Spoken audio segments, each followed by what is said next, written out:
And I believe we are live. Hello, Alright. hello. Hello, everyone. Welcome. I hope you're all having a wonderful day. Tonight, I have a very interesting guest. Appity. Hi. Yeah, hey. It's You- me. I'm Appity, yeah. You might know him, you might not. You probably should. He's a very interesting person, even if I do say so myself. Now, I usually would go the classical route of who are you, why are you here, sort of shtick. But you insisted I go more brutal route. So, here goes. Appity, why the fuck are you here? Lovely, there it is. You see? Yeah, there. You wanted me to say it? You wanted me to say it? Hold on. I just pulled up your hold before we get there. I just pull up your Twitch and then I see Lappity already in chat. Okay. Alright, you know, I'm used to this by now. Anyway, okay, why am I here? Good question. So the French. Quite The French. simply put, the French are the problem. The French, like all of them. Sheer Yeah. money. Well, I mean, okay, maybe not all of them, but there's a significant amount, right? There's. Allow me to enlighten you, shall I? I was about to say, I think that bold statement needs some sort of, explanation. Yeah. So, okay. I was meant to. I'm not meant to be here right now. Well, actually, I technically am, but shut up. I wouldn't be here on cruubsCast if it weren't for this. So, a few months ago, Sinnoh, Shades, and I, we all planned this big trip, yeah. We were gonna go over to the Netherlands, Shades and I, and we would meet Sinnoh there, we would get hoodies, we would go out, meet many women, and then come home. Okay, interesting. Right? And obviously, this didn't quite go to plan. Clearly. Alright, yeah, no, it didn't, it really didn't, you know. Burned off. So allow me to elaborate. We spent months planning this. We had, we were planning out. We had like hour-long VCs talking about, I don't know, like, oh, are we going to the cinema? Are we going bowling? I get that, to a VR park? Are we going to a freaking theme park? Right? Hyping it up. Bingo. And we were going through all the stuff, all the prices, whatever else. And we finally settled on some stuff, literally about like a week before we went, alright? We settled on it, got all of it booked in, and the day of the flight arrived, yeah? Yes. The day of the flight. We had to go, yeah. And I got to the airport right on time, plenty of time. I was actually with my family and my parents. As they were also going over to the Netherlands, but they would be leaving and going off doing their own thing while I was with them. Oh, I see. Shades Okay, makes and sense. Sinnoh, yeah. Basically, whenever I told them the idea, they were like, "Hey, we want a holiday too," and then they forced it on me. But point is, we were all at the airport, and we got through check-in, departure, the security, everything was going great. We had dinner as well. And being the airport, everything was uppriced ridiculously, so it was like a £45 dinner for 3 people. Jesus Christ. That's fucking ridiculous. Yeah, but it was like the last time we would get to eat before we were in the Netherlands. A necessity. We'd be arriving at like we'd be getting probably settled in to go to sleep at like 1 a.m. So it was like, well, there's not really time to eat, right? Anyhow, and then we got through. I got souvenirs as well to give to Shades and Sinnoh. Everything was going great. And then we got called up to the gate, departure gate, right? Yes. Yeah, we were all sat down by the departure gate, minutes away from boarding the plane. Until we all get a notification on our phone. Flight's cancelled, go home. Yeah, like airline app, you know. Was it from the French? Did the French message you? Not from the French. Like the France itself? Not quite. French government, I don't think they have my contact. I'm sure they could if they wanted to. But you never know. Yeah, so, point is, the whole flight was cancelled, everything. And there was a bunch of people, whatever. There was a whole, like, like bachelor's party and everything. That were meant to be going away. And, no, we were all, whatever, standing there confused, like, is it a mistake? Why would they do this literally minutes away from when we're meant to be boarding the plane? It's just a bit of trolling. Exactly, just a bit of trolling. So eventually, whatever stewardess or whatever the hell you want to call them, come around. They're like, "Hey, everybody, we gotta go back this way." They bring us all the way back to another, like, down multiple corridors we'd come through, whatever, to get to the gate. and then they stand us all around in a big circle. Some person with a very quiet voice is in the middle of the big group talking, and if you're like, you have to push and shove past everyone to go up and hear what the hell she was saying. Yeah. What she was saying was a hell of a load of nothing. Basically, no information as to why it was cancelled or what was happening. But then all of a sudden, we all got herded like sheep back the way we had come, back towards the gate. And we were like, are we still getting on our flight? I don't, who knows? And then we got herded out like this back door and all the way out of the airport.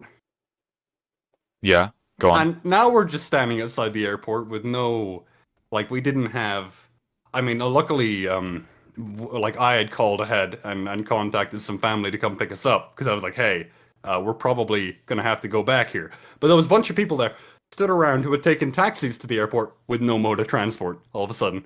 Damn. And, like, you know, you had, like, this big bachelor's party group of, like, 10 dudes. Where the That's hell an are they L. going to That's go? an L. Yeah. So anyway, we went back. I was contacting Sino. I was like, hey, bud, you know that trip we had planned for months in advance? I'm not going to make it. So then, as we were going back, I was researching it. And they, you know, the popular British airline, Ryanair. Yeah? Yes, I'm very aware, as a British Yeah. individual myself. Good. On their website, right, they had a description, okay? There was over 3,300 flights, yeah, from Ryanair that were cancelled. And you Wait, know why? what? All of them? Yeah. Yeah. Failed society. Go on, yeah, I'm intrigued now. The point is, they were cancelled, and the reason was, it basically, in France, the government, you know how they raised the retirement age without a vote? Oh shit, strikes. Yeah, there was a freaking French ATC, which is air traffic control strike. So basically, if you couldn't go over French airspace in a plane, you're not allowed. Others what? They As a bomb you? result, I maybe, I don't want to know. I don't want to find out anyway. So, the point is, yeah, no plane could go over France, and these talks about how, like, the Ryanair website was so like they was just pissed. It was like, wow, these idiot French people and their strikes. Jesus Christ. And yeah, basically the website just described their strikes as completely and utterly pointless, and it just ruined thousands of holidays for poor innocent families. Which was cool, you know. What about a refund? Any refund? Yeah, we got that sorted. Okay, The alright. heavens above. Yeah, I was Oh about my to say, gosh. without the refund, fucking hell. I mean, Literally- it's shit anyway. I'm telling you, literally, we didn't have like whatever, like travel insurance until like 2 days before the flight. So That's lucky. that was God, lucky. God looked down upon you and smiled. No, well, I mean, I don't know, man. He would have let me on that flight to begin with. Oh, boy. Yeah, so that was cool. And then it's like, okay, all right, that was the reason then, and we realized, like, okay, so basically the French people, they had the retirement age, it's raised to like 62, 63? Okay. How much was it originally? Like 60. It was a 2-year gap, I think, or 2-year That's not add-on. too bad. You know? And it's like, the UK retirement age is like 67 or something. And then the Netherlands is like 67 as well. I was talking to my friend Spida. She was like, oh, it's 60, like 65 in Chile. These lazy French people, man. They, Fucking you hell. know, Do you know what? like, go on. When you originally mentioned, when you and Suna were on about this story, you know, conversing between each other on streams or whatever, I thought you were doing a bit with the whole, it's all the French, like, fault. No, It's all no, the it French's is fault. the French's fault. It was literally the French people's fault. Let me elaborate. If you're French and you watch my content, or Get out. for Get that matter, like, leave. the door's right there. I was gonna Stop say. striking. I was gonna say, wait, love you guys. No, but not here, not here. French air traffic control can eat my nuts. Honest to goodness. That was oh all my a joke, gosh. just to clarify from my end. And anyway. you know what? Yeah, for me too. I can confirm. Not getting cancelled here. I'm a funny guy, I think. Anyway, so where was I? Right. France. Do you want to know, like, okay, these like French ATC strikes? Want to know when they ended? The day after. Okay. I was meant to fly away on April 6th, and they ended on April 8th. yesterday. I was close. I was very close. It was a 2-day gap. It's like, are you kidding me? That's dreadful. Really? So that was a whole ordeal. Shades got to meet Sinnoh. I did not. That's why I'm still here. That's why how I was able to do my Friday stream or whatever. I didn't go anywhere. I can't help. Please. What? No, it doesn't matter. It doesn't Are you good? So Having an overdose? there it is. There it is. Okay. That's my Dutch holiday for you. Huh? Extended rant. Jesus. I was about to say. I got to. I was watching Sinnoh's stream and I got to see like Shades' face. That was interesting. I don't know why. Yeah. In my head I was imagining him as an actual monkey because of all the monkey memes he sends. Handsome man. I mean, I was about to say he looks like a monkey, but I don't know how. Okay, he would see that as a compliment. He would see that as a compliment. Okay, that's good. That's good. He would. Let's hope he would. Let's hope he would. Knowing him. But all right, I think before I start exploding. Exploding? Whoa! Sir, before I start giving off. That's the third time we're almost gonna get cancelled this stream. Oh my god. I'm fucking with you. Again, chat. Nobody clip anything, or I'll Nobody find clip you. anything at all. Wink, wink. Yeah, no, this entire stream is being deleted. Every VOD, every clip, all of it. I'll pull an Appity where you deleted the family tree VOD right afterwards. Well, you said you would. I got paid to do that. Yeah, but it also works because then more views accumulated over time, whatever. Exactly. Plus you got paid. Bingo. Exactly that. Speaking of which, subscribe to Appity. After Krubs, after you subscribe to Krubs, do Agreed. both. It's a good investment. It is a good investment. It is. You won't regret it. I assure you. You definitely won't. Not at all. So speaking of the Appity family tree, and speaking of Sinnoh. Hi. Sinnoh SMP. What, you're Sinnoh? No, Sinnoh SMP. Go for it. You are the lore guy, aren't you? As to my knowledge, anyway. I am. Where did that start? Where did the Sinnoh SMP start? Okay, Sinnoh SMP is an idea, started with, It's an idea, it's a concept. Yeah. As a concept, it begun whenever Sinnoh contacted me.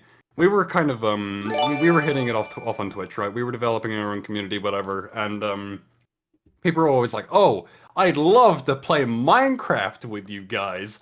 And oh my gosh, Waters just gifted. Yes, I was about to. I didn't want to interrupt you, but thank you, Waters. No, thank you very much for the gifted 5 subs. Much love. Carry on. Interrupt me all you want if it's Waters gifting subs. Honest to goodness. Anyone else? If we can. Anyone else? Hey, give me your money, please, and thank you very much. Yeah, hand it over, guys. Come on, what else are you doing with it? Anyways, carry on. Right. So, Sinnoh SMP, Sinnoh and I talked about it for a bit. We're like, hey, we could do a server. We were talking about, like, oh, we have to be careful with managing it, whatever else, to make sure people don't go wild or crazy. And it stayed like that for a while, until eventually we were in a VC, and I started making a few channels for it. Or more accurately, actually, Sinnoh was, we wrapped up in a VC discussing it. He went on to stream, and while he was streaming, he was in a VC or whatever, and I started adding channels. And I remember this. Sinnoh got it was like, because while he's streaming and I add channels and he's in the VC in the server, every time I added a channel, it would like disconnect and reconnect into a VC. Oh, I see. So then he got back to me and he was whatever doing his Sinnoh thing where he comes in and he starts yelling at me, and I was like, oh, I'm innocent. I mean, I was. I always am. And I got away with it. I got away with it. Added a bunch of channels for lore, whatever else, and I started. We were adding like whatever, like info channels, like rules, whatever else. Very cool. Yeah, the bare basics, as it is. And soon enough, Sinnoh and I, we got the server sorted out. We had a server, and we had a date, and then we had to just whoever we thought was remotely trustworthy, we got in. We started with like 5 people actually. Myself, Sinnoh, Xandar, Shades, and Snaz, I think. Oh yeah, and then another guy, Skippy. And when the server started, I mean, if you want to hear a little bit about this at the very beginning, anyway. Sure, go ahead. I want to hear the full story. Yeah, so the server had create mod, fairly popular mod, and I had no idea what I was doing. So I knew there was one man on the server who did know what he was doing, and he was Xandar. And I was like, hey, Xandar, you, man who knows what he's doing, you're gonna follow me from here on out. And he was like, yeah. And you gotta grab him while you can, Exactly. All the So now people who know the shit. I partnered up with him and Skippy, and we became the three partners. Okay, top dogs of the server. Dare I say the Three Musketeers? More or less. I mean, we're a little closer than that. I'm kidding. Okay, interesting. Zen. Well, you heard it here first, folks. So let me elaborate upon my partners, shall I? Go ahead. So we had Xandar, very very good inventor, our mad scientist, incredible genius, just phenomenal. Couldn't have asked for a better madman. And we had Skippy. Now Skippy is best described as Skippy, right? He's like your Dark, yeah. Very Oh, I loyal. see. I see. I would leave him alone at night. I'd be like, "Hey, I'm heading off," and then I'd log in the next morning. I mean, and he would be gone, but like there would just be a castle where I left him at. Yes. And, Those are the best people, honestly. and I was like, "Whoa, where did this all come from?" Yeah, not to sound like a villain here, but honestly, the best kind of people are the ones who follow orders. Honestly. Exactly. They get the assignment and Exactly. they understand the assignment. There are no questions. There's no morality. They just do it. They just do, exactly. Bingo. Hell, I didn't even have to ask him about the castle. I was just like, hey, this island here, we could probably build there. And then he took it upon himself, I mean, hell, he even made a bridge. And that was how it all began. That was how the Omen Empire began, anyway, on the Sinnoh SMP. Interesting. So, you played the villain, yes? You are the villain of Sinnoh SMP right now. Naturally, yeah. I am, in fact, yes. It is interesting, because I feel like the villains are always the most interesting yeah. characters. No by bias far. between neither you nor me. They're the best. Love those guys. Oh yeah, no. I don't know. I always felt like in terms of like stories as well and like movies and stuff. I don't know if you can relate, but villains always they always stood out more than the heroes to me. You can find so many like Darth Vader, freaking I don't know, even yes. Voldemort, Joker. Bing, exactly. I mean, hell, freaking Batman. His entire rogues gallery is like the most interesting part of DC. I agree. I definitely agree. What did I say? Naturally, hush up, Vortex. Oh my gosh, this man. Oh yeah, that was another thing about the Omen Empire. We cut off Vortex's nuts. I'm not going to elaborate any further on that one. Fucking, I know. No, hold on. Ayote mentioned this to me. Completely randomly in DMs, and I was like, okay, that's like no context whatsoever. I was like, okay, that's very interesting. very, very interesting. Speaking of Ayote, go on. I guess you could say Ayote was the link between the Ad Astra folk, my little SMP I'm trying to run, and the Sinnoh SMP folk. Yeah, Otir was the link between, well, hell, why even you and I met. Otir joined the, actually, she didn't even join off one of my Twitch streams. She saw my freaking, YouTube, yes? Tubnet video. Yeah, my Tubnet video on YouTube. And then she went to my Twitch, and then she went to my Discord, and then got into the Discord server, and then randomly DM me. This is at a time whenever I had my DMs open. I had no idea who she was, and she asked a one-worded question. Friendship? ? And then I, on a complete whim, I was looking at it, I was like, oh my god. Who the fuck is this bozo, basically? Exactly, short, friendship. And then from there on out, it's history. I get multiple free emotes. I haven't paid a penny to O-tier. And I have the maximum amount of emotes you can have on the Twitch channel. And that apogee is called befriending an artist. Bingo, genius. Best decision I ever made. Like we just said a few minutes before, you gotta befriend the people who know how to do things. Oh yeah. It's great. Oh. Much love to Ayote though. Yeah, Ayote was the I remember Ayote talked always so highly of you. I mean, it's same for you, Krubs, as well. She would tell me, it was like, oh my gosh, she's ranting about her senpai again, all over again. Oh my god. Okay, listen, it's not like that, bro. I wouldn't call it that. But, yeah. And yeah, then she invited you to Dust Till Dawn, the newest, greatest, latest big thing that we did. She invited me to Ad Astra numerous times, actually. Oh boy, well. She kept bringing it up. Like, she does that a lot. Hey, we need a character to do this for, and I was like, interesting. Cool, do we? Cool. I mean, no offense to you, but do we? I don't know. Do you? I don't know. I don't recall. I mean, hell, the only Ad Astra streams I'd even watched were hers, obviously like 5 FPS at the time. Yeah. Oh yeah, my favorite stream. I mean, like I'd have them open in the background because I was like, I'll give the lurk, I'll give the view, right? Yeah. I'm a good lad. I'm a nice boy. The respectable right? thing to do. Bingo, exactly. So, what do you, from an outsider's perspective? We talked about this very briefly before the stream started. But from an outsider's perspective, from what you've seen, what do you actually think about Astra?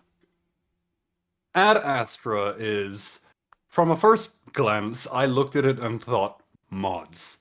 A lot of mods. And I'm sure, I know you've told me before, like, oh, you're going to try and cut down on them all. I'm going to cut down like a lot, especially in like the coming stuff. But I want to do it naturally.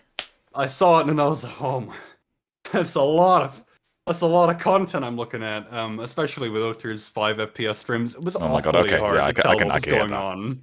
It was difficult to tell what on earth was going on. But you know what? I watched them anyway because I was like, hey, I mean, the people she was interacting with as well. I never actually, oh no, I did see you. You were like inside of her head at one point. Yeah. Yes, I was.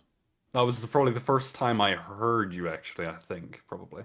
Or no, I probably heard you from one of the many clips she would send me with minimal context. Oh boy. Those 5 FPS clips of, like, you saying something cool or badass, and then that was it. Yeah, that's it. No context required. That's all that's there is. Otir, you know, go for it, Otir. Yeah, Otir is a very entertaining friend, I'll give her that. She is. She's very, no offense to her, she's very random. She just sends me random shit sometimes, but I'm not complaining. Nor am I. What do you think of the Ad Astra people? Because you met them through Dust Till Dawn. Do you know, give your general like opinion on Dust Till Dawn. How was that? How was that experience? Without spoiling anything. Dust Till Dawn was okay. I'll do my best not to spoil because I've got YouTube videos of that coming up. Yes. Which I'm very much looking forward to. It was probably I would rank it as like my second best Minecraft experience I've ever had. And that leads on to another topic if you want to ever hear about my first or my top. Sure, go on. Oh, do you? Okay, this is a bit of a story, mine. Actually, hold on. Right. Let's segment this after the whole Dawn first. the whole Dust Till Dawn talk. Sure thing. All right, sounds like a plan. So, you got another gifted sub, mate. Thank you very much, Roses, for the gifted sub. Thank you. I understand the Twitch grind, man. If you get a sub, I'm gonna let you speak That's first. fine. Anyway. Thank you very much. See, I'm such a good lad, chat. Observe. We have a lot of respect. Specimen. I'd say.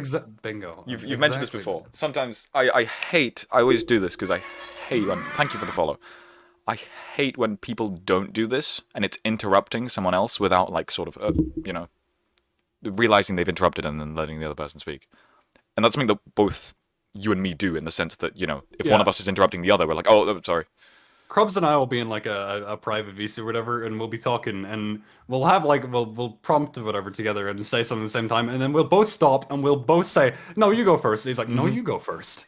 And it's like this is the most gentlemanly conversation I've ever had the pleasure of having. Well, thank you. Likewise. Like I said, not many people do that. Oh yeah. And so most of the. Oh, sorry. Go on. Oh my god! No, please go on.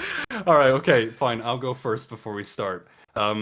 I was gonna say, shit, I don't remember. But go on, yeah, it's all yours. Stage shit, now I don't remember. Wonderful. New plan, Dusk Till Dawn. Yes, Dusk Till Dawn. Let's go back to that. Let's go back to that.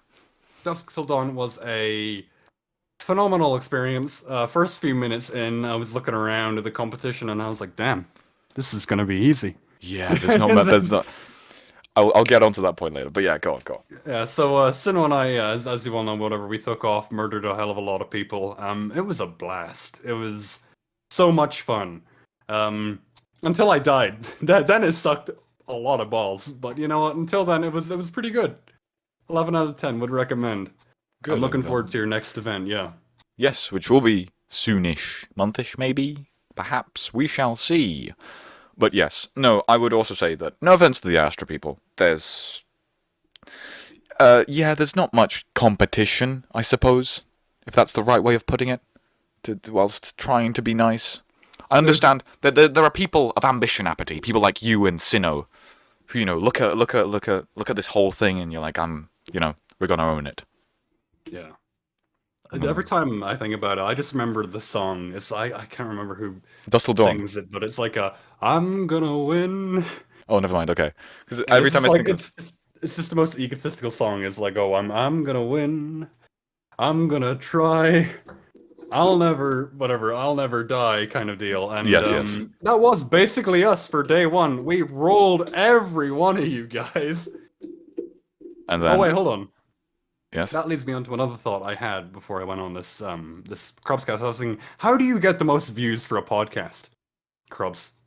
Are you asking me that? Yeah. I don't personally know, actually. I mean, I'm assuming, doing announcements or whatever. I'm just kind of rolling with the punches at the moment. I'm not a big streamer. I wouldn't call myself a big streamer. I wouldn't, Yeah. I Let me, want let me to, enlighten obviously. you, shall I? Go Let on, me yeah, enlighten you. go on. The trick is, you talk smack about everyone. Oh, I do that anyway, like just naturally. Okay. Well, you see, this is where we take it up a notch, right? Because then they gotta watch the stream so they know what you said about them, Yeah, I right? agree. That is Right? very true. That's a very good point. Exactly. So who's first? Or Who's sorry, first? who's next? Sorry, oh shit. Who's next? Oh no. Okay, Let's see. I'm not. Sinnoh That guy cringe. Okay, I'm not going to. I'm not going to speak about like dirty or whatever. I will admit, most of the time, if I remember talking smack about some guy called Sershin or something, most of the time, I prefer it to come up naturally, personally. Of course, yeah. I mean, You don't want to come off as too malicious. bingo. Yeah, exactly. Because then you can just, Have you ever been in this scenario where you've been talking to your friends and then all of a sudden, like, you start talking about that one friend that is kind of annoying, and then you all just start letting it out? Yes. Oh yeah, I've Absolutely. had that before where I'll feel bad about it until someone mentions something that really bugs me, and then that's it. I'm gone. To be fair, I wouldn't, especially for the Ad Astra people, since I'm pretty close with them. I don't think I'd talk smack about them, like, let's say seriously, I guess. Yeah. Just personally, just because I don't know. Yeah. At the end of the day, we snagged. love you guys, and you give us viewership. Yes, Stay sir. here, please. Yes, I'm sir. begging you. That is very true. But yes, we appreciate you all 23 of you who are currently watching. Oh yeah, we gotta. Come on, guys, bump up those numbers. I believe in you. It is what it is. This is more than I usually get. It is what it is. Like I said, I'm rolling with the punches. I'm enjoying this shit. I'm enjoying the ride. I hope as long as I can entertain a few people, as long as a few people watch my content and like, yeah, that's pretty cool. That was entertaining for today. I can rest easy. That was a valuable usage of my time. Very much so. Well, hopefully, anyway. Or better have been. But alright, come on, we gotta cover more ground, Crubs. What's next? What's next? What's next? What's next? What is next? Yeah, what's next, huh? Who's next? Good question. How did you meet Sinnoh? Oh, meeting Sinnoh. Now, this is a big story. So, Sinnoh and I used to be a part of a, like, Milsim community. You know what that is, right? A what, sorry? A Milsim community. It's military simulation. Oh. No, I've so never heard of that, basically- actually. I can Yeah, understand I can understand what it is, but I've never heard of it. Oh, yeah. So we went in, and I met Sinnoh. He was Sergeant Major Sinnoh Man, actually. Oh, interesting. Oh yeah, big boy. And I joined in. It was called the 104th Battalion Milsim. Very cool place at the time. I don't know how it is now. And yeah, I met Sinnoh. I remember for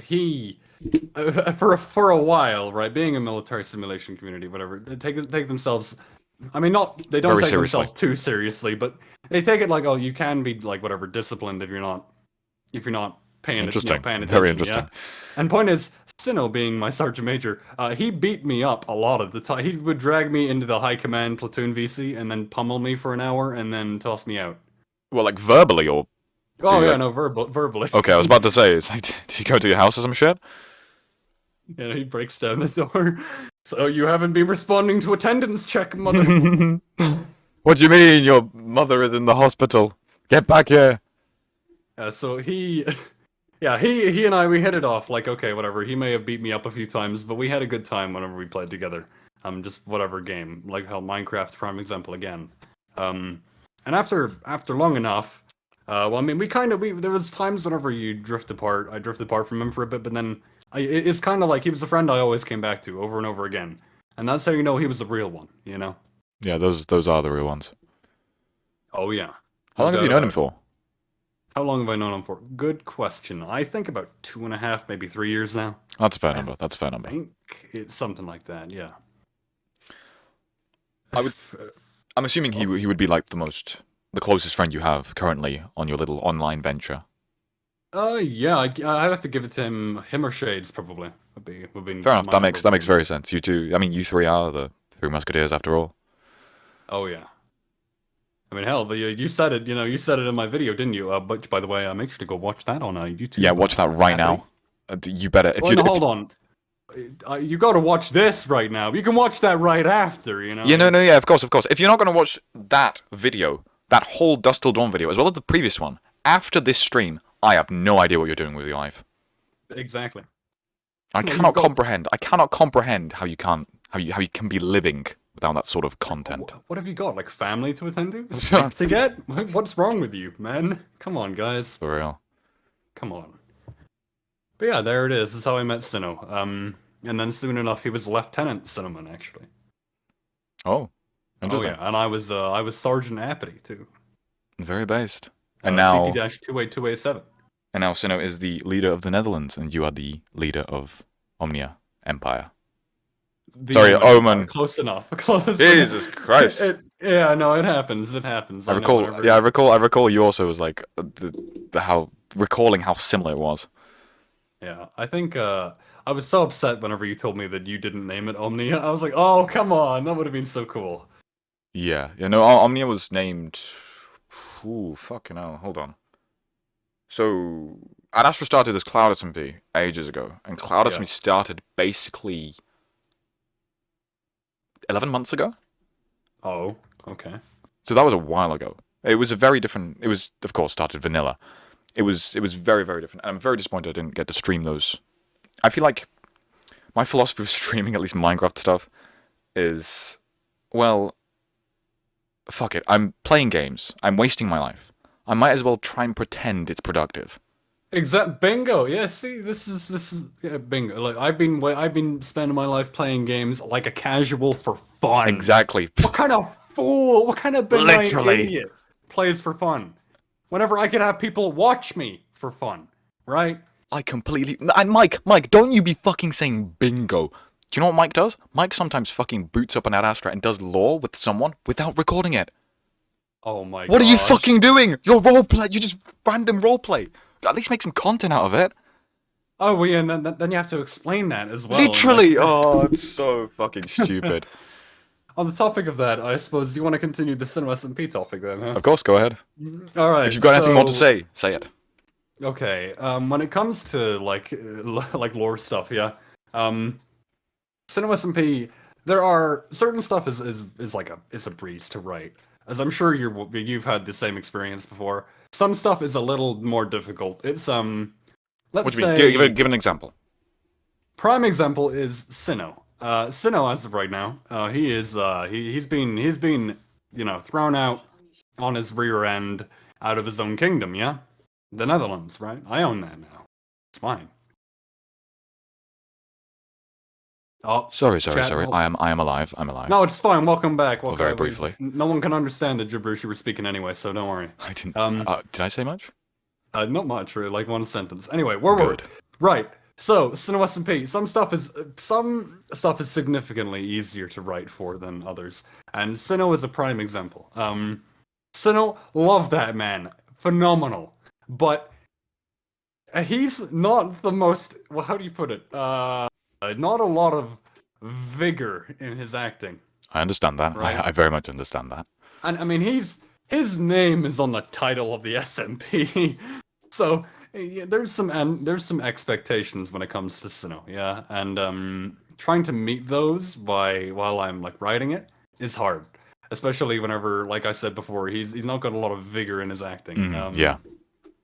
And as of right now, the characters I'm working with, there's not a lot for him to bounce off in his current situation, and it's like I need him to have some kind of drive or force that just isn't there. It's like trying to start a fire with like a spark, right? Or hell, not even a spark. I'm trying to start a fire with like a rock and a twig.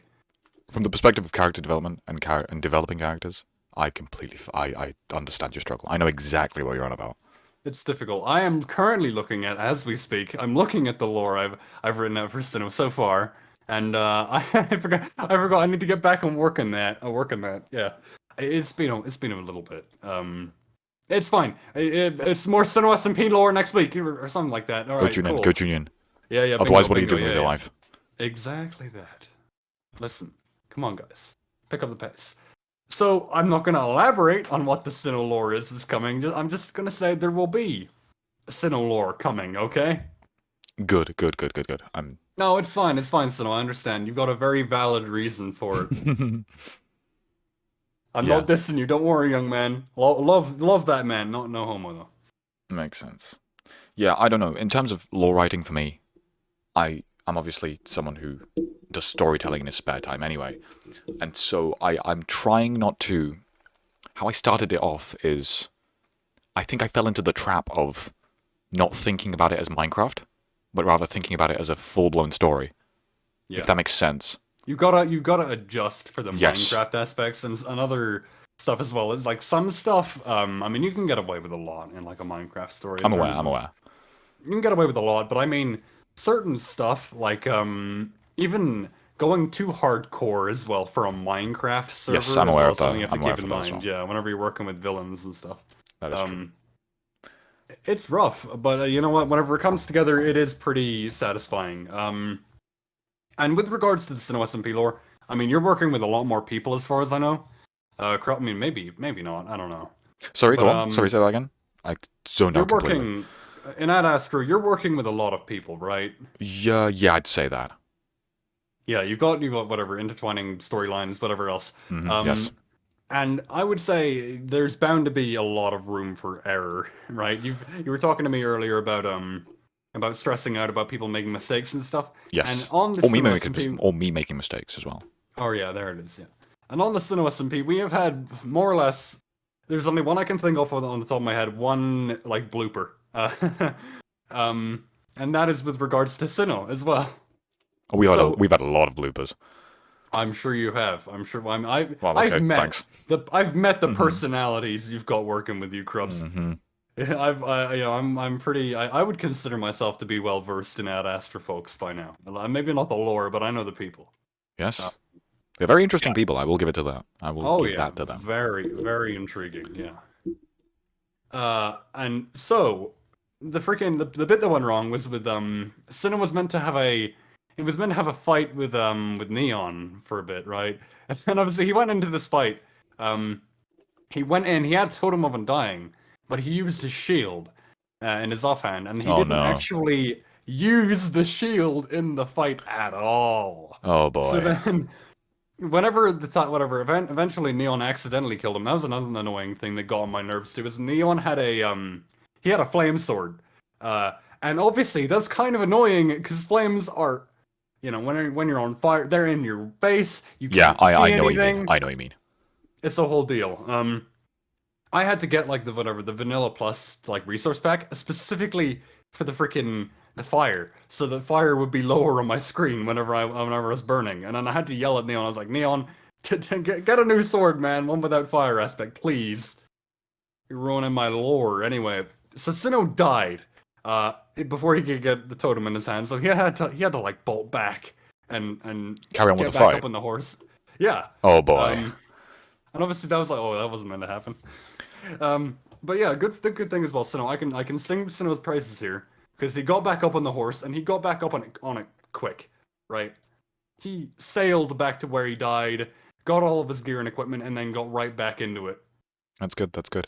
Yeah, no, I feel like on a very similar topic, I feel like sort of storytelling on an SMP has taught me a lot about improvisation, and sort of if shit doesn't go according to plan, there's always like backup plans. Or like for example, there's a war we're doing in Ad Astra now, and I don't have like a winner planned. I'm throwing them in, I'm seeing what happens, and then I have two separate storylines that could happen. And so it depends on the players as to which storyline is going to occur. Yeah, I get that. I wonder how many wars actually have there been on Ad Astra? I know this is meant to be a podcast about me, but go on. I'm curious. How many wars on Ad Astra? So, there was meant to be, back when it was called Cloud SMP, there was meant to be a very big war, which I may or may not have almost caused. But As you do, yeah. the whole proposition of that was that it was meant to happen during someone's wedding. Right. There was a lot of kidnapping kids. There was a lot of Minecraft. Yeah, the usual Minecraft Okay, shit. William Afton.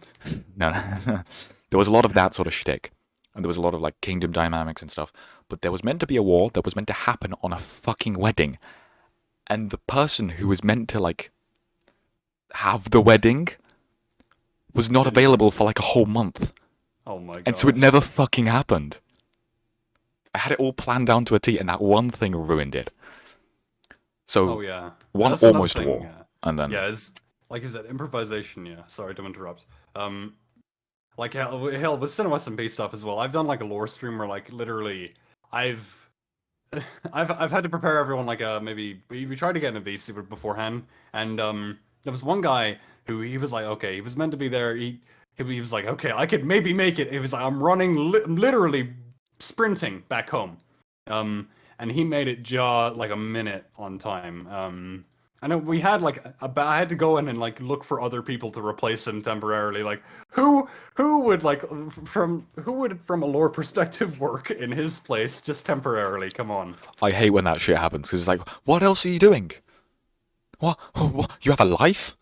You guys do something other than Minecraft roleplay? Literally, What's wrong yeah. with you? Literally, what's wrong with you? But yeah, Oh my gosh, these So people, man. expensive. They have the audacity to go outside, dude. for real. And what's wrong with them, man? Along the I same don't line get of SMPs and stuff, I was going to ask a bit more about your villain because I as I said, I'm very intrigued by villains from the perspective of character development and storytelling and whatever the fuck.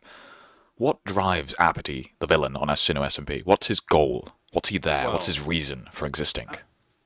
As for what drives him, there is not I could give an explanation, but I'm not gonna spoil anything. Okay, So that's I good. That's won't. good.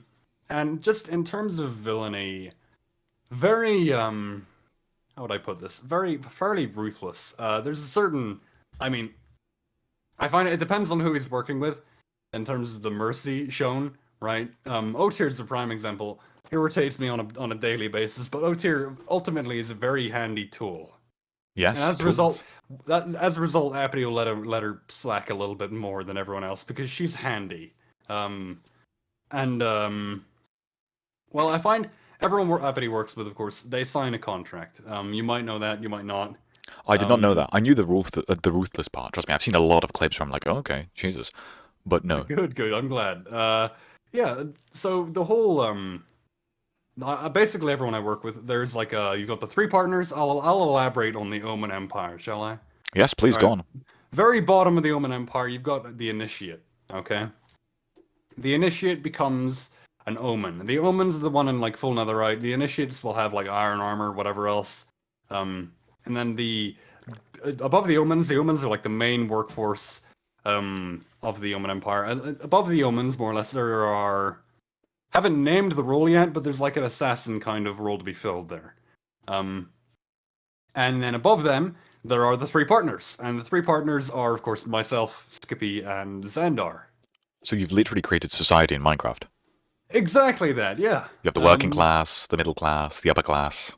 Bingo. And they all sign contracts which are given to me. They all have to sign it willingly. Of course, they sign the book, they give it to me. I will then tuck it away for safekeeping. And naturally, being Minecraft, if these books are burned, then the contract is void. However, of course, if the person so dearly wanted to, they could always make another one. Makes sense. So it's not a matter of, like, oh, he's brainwashed them into doing it. I mean, it's not like, oh, if you were to burn the contract, they wouldn't want to work with me anymore. It's up to them personally, right? Of course. No, yeah, I like that system. I think I like contracts anyway, but yeah, I can see how that system is perfect for a villain such as yourself. And also, Appity as well, in the contract it outlines, he's not inherently Malicious. Of course they work can't with be. him, right? If you work with him, you're gonna be you've hit the jackpot. Whatever. In the contract it outlines that he's responsible for the workload, your safety, the level of protection, the gear you're equipped with. If you're in good hands, if you work with Appity, yeah. A thing for a thing, of course. It's only natural. Of course. As well, being the only ones on the server, I mean, there are a few new people who do like they'll know how to operate, create, and stuff. But being the ones with like by and large the biggest stockpile of everything, we can get away with equipping our guys with a lot of good gear. If there is something you like, if you need an ore or anything, I send Shades out for a minute with a drill, and he comes back with 6 stacks of netherite and whatever ore you wanted. The netherite is just a bonus on top. How many people do you have in the Omen Empire at the moment? As of now, let's see, probably about 7. I think. Let's see. We got myself, Xandar, Skippy, Shades, Aotir, Neon, and then Minato. So I think I'm right. 7? Yeah. I think that was 7. I think it was, yeah. I'm right. And then on the opposite end now, the Netherlands has been cut down a bit because I've been cutting. I've just been, I've been cutting them working with the down. population a little bit. I see. You know, Population and, control. They're actually I think they're like 7 as well. Actually, now I think. Oh, fair enough. Makes sense. Although ultimately they all answer to me. So really, the Omen Empire is at like 14 strong. Oh, wait, hold on. Are you in alliance or have you got moles? Oh well, quite simply put, I beat them all up in a war. Oh, And yes. I kicked their leader out. I think I have seen a clip of that stream. I believe Yeah, Yote promoted it to me, and I was like, ooh. You got potato I, cannons and shit. Appity owns their land. They're under his control. They're not going anywhere. They're safe now. Is They're there in good hands. Is there a force that Appity works against? Because obviously with villains and main characters, yin and yang sort of thing, is there a force or an idea Appity works against? Let's see. Or is he just existing, wanting to spread his Individualism. empire? Oh, I see. There is individuals, there is like okay, nothing can defeat like 100 men or more, right? 1,000 men or more. Is simply put. There's he's got a certain end. The ends justify the means. There is, if we have people, we have people are materials that can be worked with. The more people you have, the stronger you are. And obviously, having people, Appity needs them to make sure they, play by his rules, right? You can't have people being, individuals and going out doing whatever they like, because that's inefficient. It's not a good use of resources, Yeah, no, that's a really interesting philosophy. I fucking love that. I love that the character actually has a lot of thought put into it. Yeah, and of course, I mean, and as well, that's portrayed as well, even in how efficient the Omen Empire is. How rich and how wealthy they are. It's only because everyone in the Omen Empire answers to basically, well, Appity himself. I mean, hell, even his partners as well, to a lesser degree, of course. But like Xandar or whatever, he can go away and do whatever he wants. Same with Skippy. But when it comes down to like, oh, what do we need done next? It's Appity they're asking, right? Makes sense, yeah. As you mentioned prior, after all, the proof is in the result. If it's working, why change it? Exactly, yeah. And well, like I said as well, with the ends justify the means. He's not necessarily being ruthless for the sake of being ruthless or because he enjoys it or gets a kick out of it. He's doing it because, like he said, or like I said, the ends justify the means. Fair enough. The results don't lie, facts don't lie, right? The efficiency of the Omen Empire under this dictator-like rule is evidence to prove to to prove to the point that this works if you just obey. Have you ever seen Fight Club? I know the movie.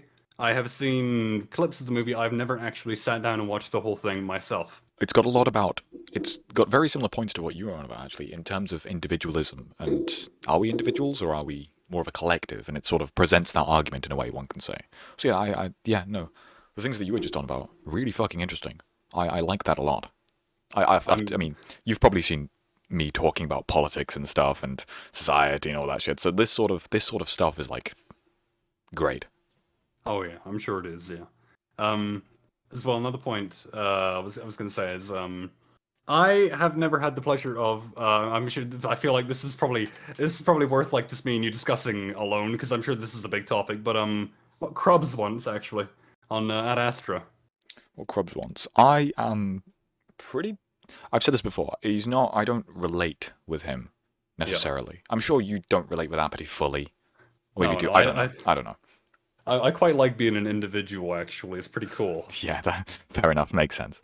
But I'd like to say that Krubs is a very interesting character in the sense that What does he want? It's very simple. Have you ever watched the anime Monster?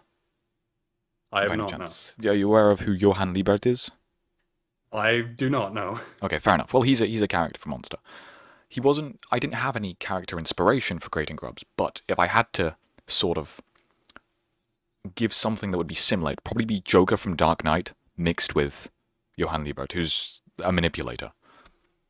Right. His goal is sort of in the sense that Joker wants to see the world burn.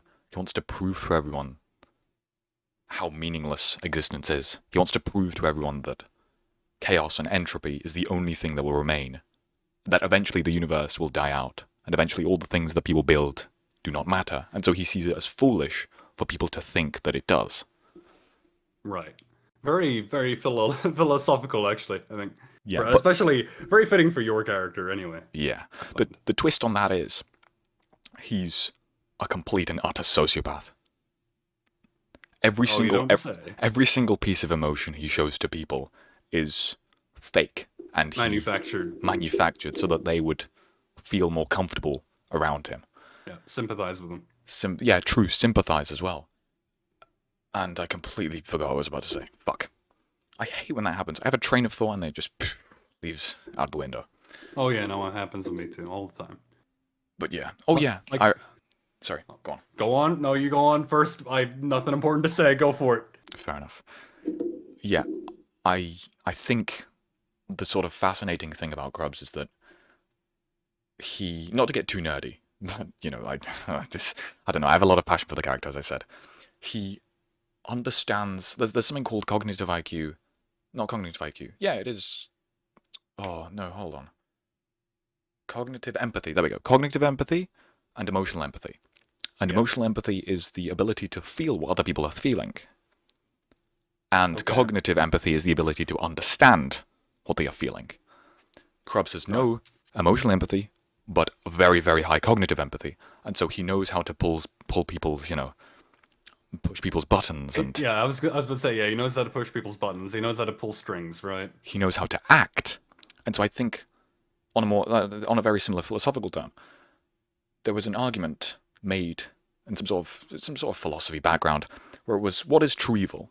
And one philosopher had the idea that true evil would be malicious narcissism, I believe.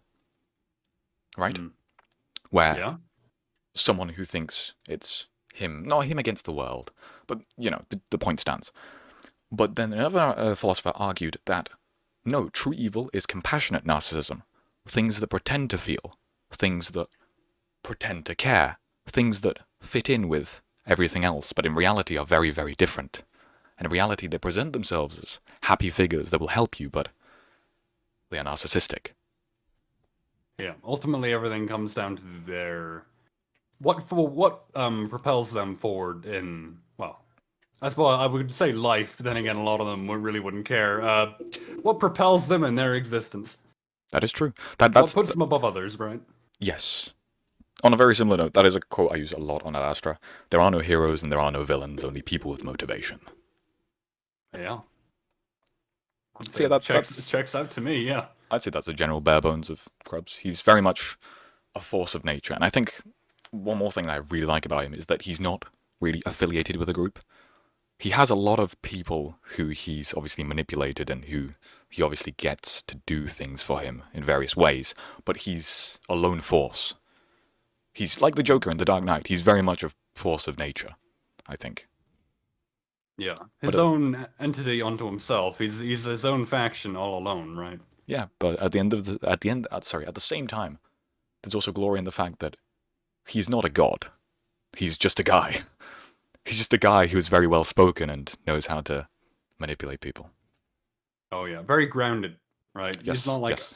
he wasn't born with some kind of special power or whatever to get away with it. Yeah. Oh no, he wasn't. He was. I mean, I don't want to bore you, so I probably won't go into sort of his backstory. It's not too long, but I mean, unless you want to hear it. You have a one-sentence explanation. Man becomes a machine. Sounds good to me. But alright, I suppose we've got a lot of ground to cover here still, so any more topics for me? Any more topics? Hold on. I say that as if you don't already. I know for a fact you do, right? I very much do. I very much do. Don't you worry. Among Us 2. Oh my gosh. Among Us 2. Oh, hello, boss mano. The FNAF movie. You're very passionate about that. You're very passionate about FNAF as a whole, I've realized. Oh yeah, well, I know an awful lot about an awful lot of whatever games, movies, like even something as niche as like The Thing as well. I know I mentioned to you on one of your I love The Thing. I personally love The Thing. I do too. Brilliant film. Amazing. But alright, FNAF. FNAF, yeah. I have known basically I've kept up with FNAF ever since the first game released. I watched Markiplier's playthrough and I fell in love with it. I love it. It is phenomenal. And naturally, as time has progressed, whatever, people are always arguing over the fandom of the community. I've never engaged with the fandom of the community. I just know all about it. It's like Sino calls me the FNAF guy when we're building whatever, like FNAF maps in his He showed that on stream right before this one. That's really fucking cool, actually. Oh, yeah? I really like that. Yeah, it is. Yeah, like someone said there, amazing franchise. It is very unique to me. It was the beginning of mascot horror. It was what propelled that, right? Yes, I agree. I very much agree. I have a lot of things to say about FNAF, but please go on. I'll get to that point eventually, because yeah, I'm pretty sure I love FNAF just as much as you do. Yeah, I know. You could probably ask me about like there's stuff in like the lore or whatever that I mean, hell, for a prime example, actually, let's think. So, oh my gosh, I can't remember. It was like one of the things that was at the time when the game was new. I can't remember what game it was or what it was in particular. But there was like a piece of lore or whatever that was like, okay. The moment I saw it, I was like, oh, that connects there. And I immediately, there was like the theorist in my brain or whatever. That was it's the most I've ever theorized over games. With like talking to anyone or talking to myself, hell, even. And I was like, yeah, that fits, that connects. And then it took MatPat like 3 episodes later to figure it out, and I felt like such genius. Or no, more accurately, I felt like everyone else in the community was an idiot. Honest to goodness. Fair enough. That sounds very accurate. It's stuff like that. I love my attention to detail, and I know a lot of details about FNAF. You can ask me probably about any Easter egg in a game, and I would recognize it. Yeah, I can imagine. Yeah, no, that's very true. I think FNAF has definitely succeeded because of the community, I think. Well, obviously, no shit, but... No kidding, yeah. The droplets of stuff that could be made into theories. You know? Like, the stuff that sparked the theories. The theories are probably, like, the biggest thing surrounding FNAF. Yeah, I find there's so many people out there who have never touched a FNAF game, but know all the lore. Yeah, pretty much. Right. Yeah, there's just there's so much niche stuff, like in the first game, and how there was like a live in the game files. There's like live counters suggesting that at one point in the game's development you had lives or whatever. If your lives all ran out, you would go back to night 1 and stuff like that. Right? I would know that, unironically. I remember it better than I do actual, let's say like school stuff. Yeah, I think I made a joke around like sort of pop culture stuff to a friend where it was like, listen, bro, if you paid this much attention in class, you'd be at the top. Yeah, you'd be freaking Albert Einstein reincarnated, dude. Yeah, if only classes were as entertaining as FNAF, eh? Yeah. Oh yeah, exactly. Yeah, if only they were. And I mean, even current stuff as well. I'm not sure if you know, but like how Gregory is a robot theory and stuff like that. I've heard. I've seen the backlash. It is. I'm just telling. Alright, the FNAF community is funny. They'll act very dumb a lot of the times for like new games, like Sister Location. Whenever it came out, everyone was like, "Oh, this has to be, a sequel in the future." And same with FNAF 2. People were like, "Oh, this is a sequel to the first game." Thank you for the 5 gifted subs, Waters. Carry on. Oh my gosh, Waters, incredible! Holy dude. Much love. Make sure to save some of that for the Appity. I'm kidding, cruubsCast channel in the future. All right, you gotta spread them out a little bit. Go on. Yeah, FNAF 2. Everyone was like, "Oh, it's a sequel." No, it's a prequel. The community is very a lot of them don't like. You'll introduce a new theory, and you're like, everything connects. It's amazing. This is great, and they'll be like, For no. example, the dream theory. Do you remember Yeah, that? dreams. Do Yeah, you dreams remember from that? FNAF 4. Yeah, whole thing. It made so Um, much sense, but even I personally, I mean, obviously not my story to tell, but I personally, I was looking at that and I was like, oh, well then, it's the cop out, isn't it? Like, oh, it was all a exactly. dream. I think this is well the same thing. Is I think the dream theory definitely I'd feel like that was the direction Scott wanted to take it I know in. it But definitely I was. agree, it was a cop out. It was. So, but that's why I am kind of glad he didn't go with it. Which led to like sister location, whatever. You could argue you wish it died there with the dream theory, but I don't know. I get too much enjoyment out of the franchise. Um, even in stuff like Security Breach, maybe it isn't. Maybe it isn't. I have a whole rant to do on Security Breach. Yeah, maybe it's not horror anymore, but I find just the characters and keeping them relevant, whatever. It's good to still see them around, right? It's comforting. Yeah, it's good to see that, your stuff from your childhood has still made it to the Yeah, present day somehow. like these recognizable faces are still around, like Freddy Fazbear, whatever, Chicky the Chicken, Foxy the Pirate, Bonnie the Bunny. They're all still here. They look a little bit different, they act a little bit different, but they're still the same characters you've known and loved. Are you a fan of liminal spaces, Avity? I am very much. That's a so, false yeah. question. I know you are. I just wanted to start off with something. Backrooms. Here we go. Don't you think that? And I have brought this up to you, I believe. Don't you think the Security Breach would have been so much more better if they actually took the concept Liminal of space.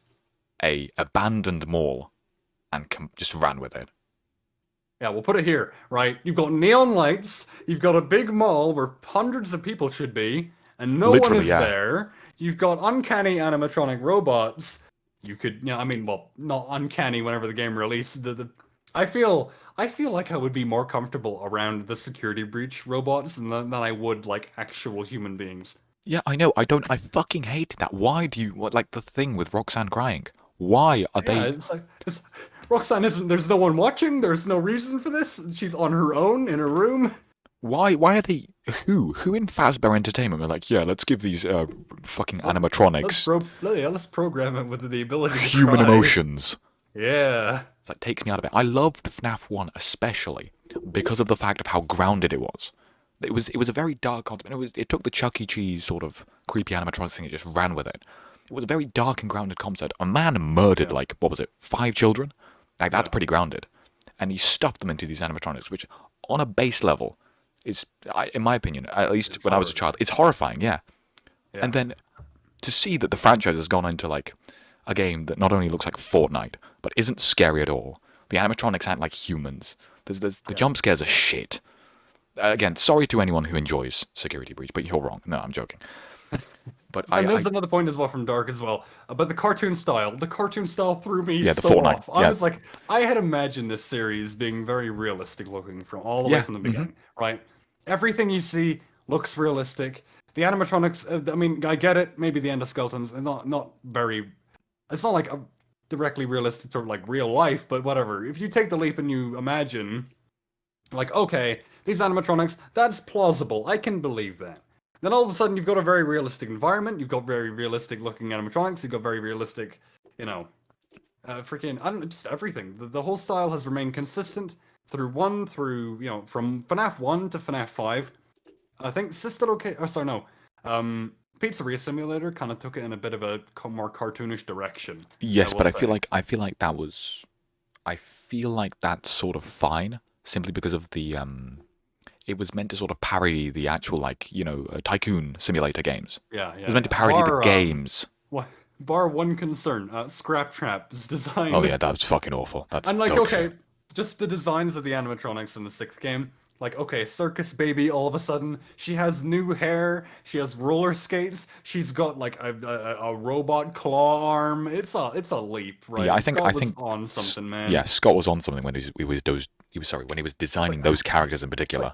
Scott, you've got like a fandom who pays attention to details. Like they count foxy toes, they count buttons, Literally. and you're giving your characters claw arms, right? And you're giving them like whatever the hell. You're giving freaking Scrap. You're giving Scraptrap has bone ears, man. Yeah, I never fucking got that anyway. The whole sort of design of Scrapjire is just Oh I don't know my, what's going on. Jimmy Neutron looking dude, bro. Literally. Oh, Scraptrap. He makes me, how do you put it? He makes me viciously angry for no apparent reason, right? Scraptrap is just, oh my I'd say gosh, that's Scott, completely within reason as well. where did it go wrong?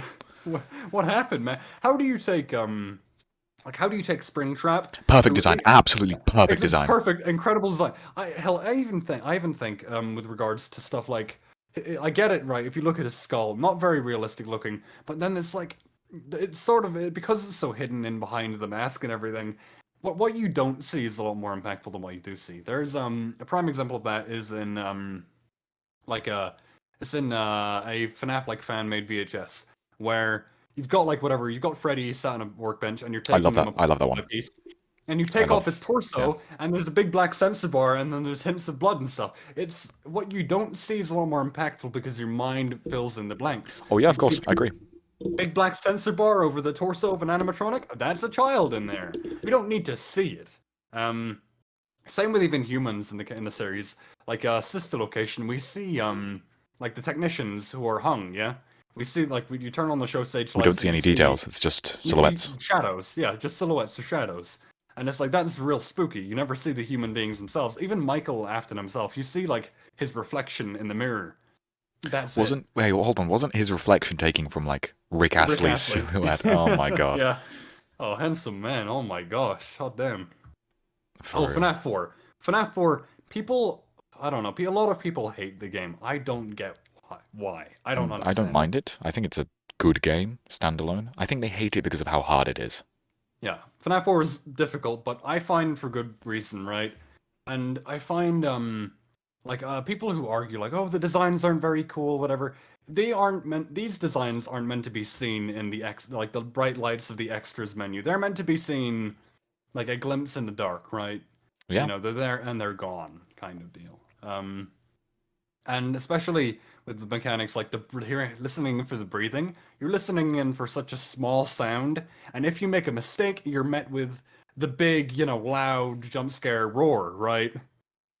Which is It probably is, precisely why people hate the game. yeah, it's so tense, which I love about it, right? The more, if your horror game or horror film isn't tense, there's a problem. Security breach. I I'm sorry. mean, then again, in fairness, it isn't really a horror game, so I mean, Which is I'm, probably why I hate it. yeah, I suppose so, yeah. Yeah, but hey, that's just one man's opinion. I hope that the Five Nights at Freddy's movie is, which was the original starting topic of this whole discussion, which Yeah. spiraled off into just general FNAF. I hope it's going to be scary. I hope it's going to be interesting. I'm expecting it to be to be scary. I mean, they had like even if you look at leaks, spoiler warning. They had like Michael Afton in a fountain beating someone to a pulp, punching and punching them over and over again. Yeah. And I'm like, That's okay, cool. you're not gonna get, whatever, even like a human character beating down another individual. And I'm talking like, literally, if you've seen stuff like the Battlefield 1 trailer, whatever, like, you've got like, guys literally just like slamming with all the momentum they can muster into another guy, just bludgeoning someone, is basically what was happening. And I'm thinking, this is good. This is good news. We want more of this, as much as we can muster. Make it as violent, gore. I find, like I said before, with the gore though, what you don't see is a lot more impactful than what you do see, right? What, do you want censored bars in the Five Nights at Freddy's movie? Maybe not censor bars, but like I'm fucking with you. let's have unique camera angles, right? Like let's say it's implied there's a child stuffed into a Freddy suit on a desk, but we only see, I don't know, the feet of Freddy and there's blood dripping down from them and stuff like that. Yeah, no, I agree. Yeah. I do agree with that. I think that'd be Like far there's more impactful. so much you can get away with FNAF and in the movie form. That is There is so much potential. It is ridiculous. It's like, oh, that is the general baseline for horror, isn't it? Like you just mentioned, it's the concept, it's the fear of the fear of unknown. the unknown. Yeah, there it is. Bingo. That's what we humans fear most, the fear of the unknown. We're not scared of the dark because it's dark. We're scared of the dark because we don't fucking know what's there. Bingo. Why am I'm reading just water, but the shadow was a chicken. No way, Chica. Shadow Chica. Oh my What? gosh, the lore. Oh, not another shadow animatronic. The lore. Speaking of which, still nobody knows what the hell is up with like Shadow Bonnie or Shadow Freddy, which is the whole thing. Didn't like the theory that the community sort of fell on. Wasn't that Dark Remnant, sorry. Yeah, something like that. Yeah, like something along those lines. like agony or whatever else. Agony, yeah. That's the word. And I find another thing is why I wish they kept it with FNAF was whenever it was individual souls, it was like, okay, this kid possesses this one, this kid possesses that one, this kid possesses that one. Whereas now it's like, okay, ever heard of like Molten Freddy? Yeah. Yeah, obviously. They're trying to link in the original animatronics and Molten Freddy. They're possessed by the same spirit, but it's like these two things cannot.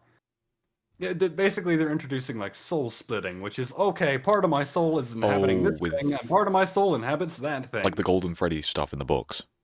Yeah, basically, yeah. And it's wild. All right, Sino, have a good one, bud. Yeah, have a good one, Sino. Yeah, get some good sleep up there. Don't forget to take your pills before you go to bed. All right. Yeah, old man. That old man. Funny guy. Yeah, man. But let's think. So, what bugs me about FNAF? Let's see. Another thing too is okay. So the environments. FNAF 1, FNAF 2. There are Easter eggs in the environments. Whatever. If you're looking around in the cameras, there are like okay, like the rules poster changes. You know, the posters on the walls change into crying children. Stuff like that. It goes to show while the animatronics are haunted, there's a certain degree of possession that they have on the building itself that you inhabit. They don't just control the suits that are coming after you, they control the building itself, right? Well, yeah. Makes sense. Yeah. I mean, Golden Freddy especially, with whatever, like replacing the poster with his face kind of deal. Stuff like that is just spooky. It's, you know, you're not the security guard, you're not guarding your domain, they're guarding their domain from you, in fact. Yeah, the power dynamic shift. Yeah, exactly. And also just the whole security breach kind of went back in the whole nature of FNAF, which was you have a space and you need to protect the space. You cannot leave that. You cannot go walk. You can't walk around the pizzeria. You can't go see everything. Hence security cameras, which is basically what the whole franchise has been built upon. And that was another thing with security breach. I feel like there's not enough usage or incentivization to use the cameras too in that game. I agree. I know there was one scene with the cameras, but it was pretty lackluster, wasn't it? Yeah, like, oh, you're in whatever, the security offices and stuff like that, where you have to use cameras, but even that's only for like 2 minutes at a time. It's not like a, you know, how'd you put it? The spaces are so open, and like, you know, like the Pizzaplex is such an open area, the rooms are so massive. It's such a friendly place as well. Why is it friendly?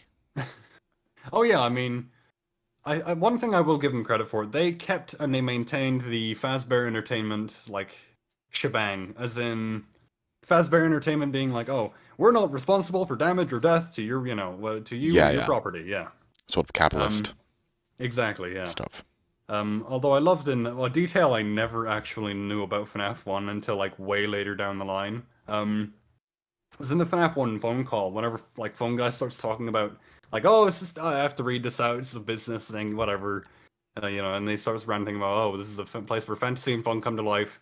He mentions, like, okay, in the event of death or dismemberment, a police report will be filed within 90 days after the carpets have been thoroughly cleaned, or after the building's been cleaned and the carpets have been thoroughly washed or whatever. I love that. It's like, okay, if you die, we're gonna cover up all of it. Yeah. No one is finding you. I love that as well. I'm a big advocate for that sort of shit, because, yeah, it is the cruel, callous nature of Fazbear Entertainment. And yeah. I think, personally, that goes back to the grounded sort of setting of Five Nights at Freddy's. Yeah. A company not giving a shit about its employees. Employees, yeah. You know, they've gone through so many security guards at this point. And speaking of security guards as well, something I've always wondered about is in FNAF 2, on the 7th night, you play as a different guy. I know, I'm aware. Yeah, you play as Jeremy Fitzgerald, right? I think is the name? Yes, I think so. You play as, is it Jeremy for the first 6 nights, I think? Or is it the last one? Yeah, it's the guy who gets transferred over to the day shift. Yeah, Jeremy is the guy who gets bit. And on the 7th night, you play as a different guy, who we can assume is Michael Afton. But, like, he comes in on the 7th night, the hardest, like, okay, Ultimate Custom Night is very difficult, yeah? But, like, people like Dawko, you know, the big FNAF YouTuber, he beat Custom Night on like 50/20 mode. He beat it, and then like it took him like 2 years later to beat FNAF 2 Night 7. It is so incredibly hard.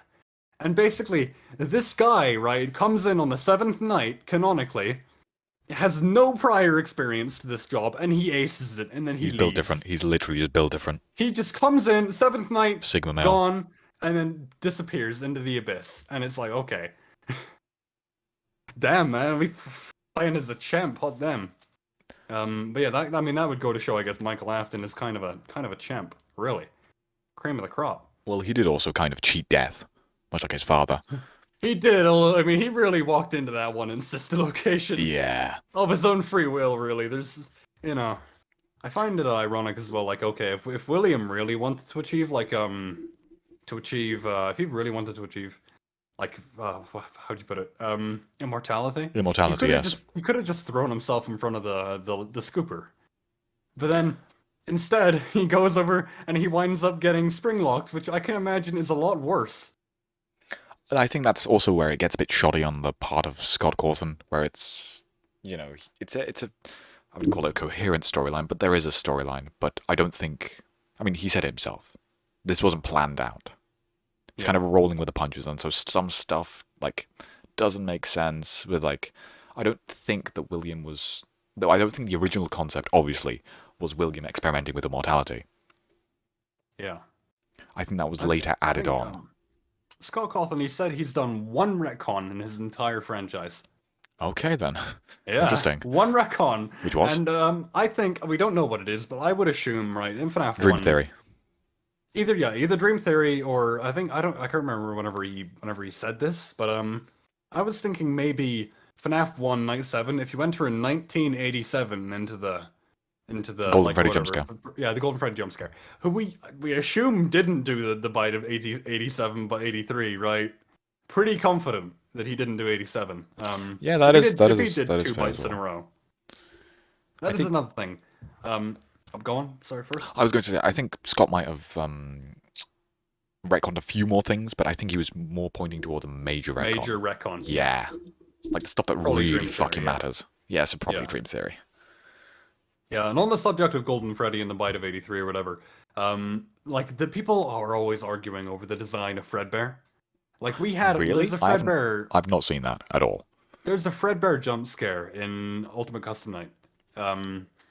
Or whatever, like, okay, if you give, like, Golden Freddy the death coin or whatever to get rid of him on a night, it'll jump scare you. And, basically, it's FNAF 1 Golden Freddy, but with a purple bow tie and hat. Very cool and all. Very cool. But the one thing is, we know he doesn't look like that, because he doesn't have a top row of teeth. He would have a hard time biting someone's head off like that. I did not think about that. I'm firm in my belief that, FNAF 2, of course, the Withered, yeah? The I'm who? firm in my Sorry, the what? belief. The Withered animatronics. FNAF Oh, yes, the Withered, yeah. Yeah, Withered Golden Freddy, in my opinion, is Fredbear. No doubt in my mind, because he has two rows of teeth, one on the top, one on the bottom. And if you look at the endoskeleton in the mini game, the neck has two like endo joints or whatever. It's got two things. And the only animatronics in the series with the endoskeleton that has two beams for their neck is the Withereds. So I'm like, that's it. That's a sealed deal. Why are people arguing about this? Two, top row teeth, bottom row teeth, the two endo beams, and Jesus I'm fairly Christ, confident. you really do pay attention to detail. Exactly, I do, yeah. Fucking hell. Should be a detective. Yeah, but no one, as far as I know, is ever like, oh, FNAF 2 with Golden Freddy, yeah, that's the one, he's Fredbear. I mean, I think we got enough detail to prove it is, but yeah, it's whatever. Anyhow, let's get on to, I think we've covered FNAF to a fair... I think so. fair point, I think. Just a bit. Just a tiny bit. Just a little Just bit. a tad. Just a tad, yeah. Let's see, I'm sure you've got questions about content creation, probably. I do. I'd imagine. I do have a few questions in my mind that sort of crept up. Although I don't necessarily feel like I need, personally, when talking to someone else, I don't necessarily feel like I have to sort of go with the stuff I've said. It's like whatever conversation happens. Yeah, you don't necessarily have to go with what you've written down. In my mind, it's just whatever, like, I keep whenever I You know talk to what I people. think? Oh yeah, please go on. Sorry, I just want to talk to Cooley and chat. Cooley, if MacPat wants to hire me, go for. I'm all for it. Sign me up, man. Come on, Damn, a hire me, raise. man. A raise, honestly. I'll solve your FNAF timeline for you, dude. Come on, hook me up. Anyhow, go on. Sorry. Whenever I speak to a lot of people, I'm sure you've had the same. Or maybe not, I don't know. But whenever I talk to people, I actually kind of hate this, sort of, where we start on one thing and then end on another thing. And they're like, oh, how did we get here? That's how conversation works. Literally. It's a convo. Are you complaining? Do you want me to stop talking to you? So I feel like whatever happens, happens. Just, go with the flow. Yeah, But although admittedly, I will say sometimes, depending on what topic we end on, or how far it is from the original topic, I do wonder, how do we get here? I don't mind, though. I don't personally mind. Yeah, no. I find it's fun, actually, to look back at a conversation and see at which point the conversation switched. True. That is very true. We will have a good podcast, Mike. I sincerely hope so, anyway. Have a good one, Mike. I wish you a wonderful rest of your night, or whatever the fuck you're doing. Whatever. I know, well, can you imagine this guy doing anything other than watching the cruubsCast? Literally. What is wrong with you? Come on. I'm sure he'll watch the VOD. Or the YouTube video. Naturally. He better. Or the clips I'm gonna be very upset otherwise. Yeah, same. Or the clips that are inevitably going to come of this. Oh, yeah. I feel like it's also a lot more slick when you have you sort of segue into a conversation, you know? It's like, oh, speaking of that, if you can do it well, I think it's very slick. Yeah. Oh, yeah, if you can manipulate the flow of conversation, yeah. Exactly. Now, I have no sort of smooth transition, but I did want to ask a sort of, I know this is very general, but more of like you as a person. Oh, yeah. Who are you? What makes you tick? Well, it's complicated. There's a lot going on. I mean, at least I think, comparatively to a few folks. Okay. I mean, I'm not disagreeing, but where do I begin? wherever you feel like. People are always surprised when I'll tell them, like, oh, yeah, no, I go swimming, I play badminton. I'm like, oh, yeah. No, I do stuff outside of Minecraft. What? You have a life? There's no way. What? No, not at all. Not at all. And as well, whenever I showed like Sino how I look actually, and then he was talking to me about it, and eventually I showed a good friend of mine Spider as well, and she was like, "If you're a Minecraft streamer, you're not meant to look like that. You're not meant to look good. What? No way." I sort of get that as well. But it's the whole thing. Let's see. In terms of what drives me, as of right now. In terms of my hobbies, I do like, okay, Blender animation. I'll do Blender, a little bit of 3D modeling here and there.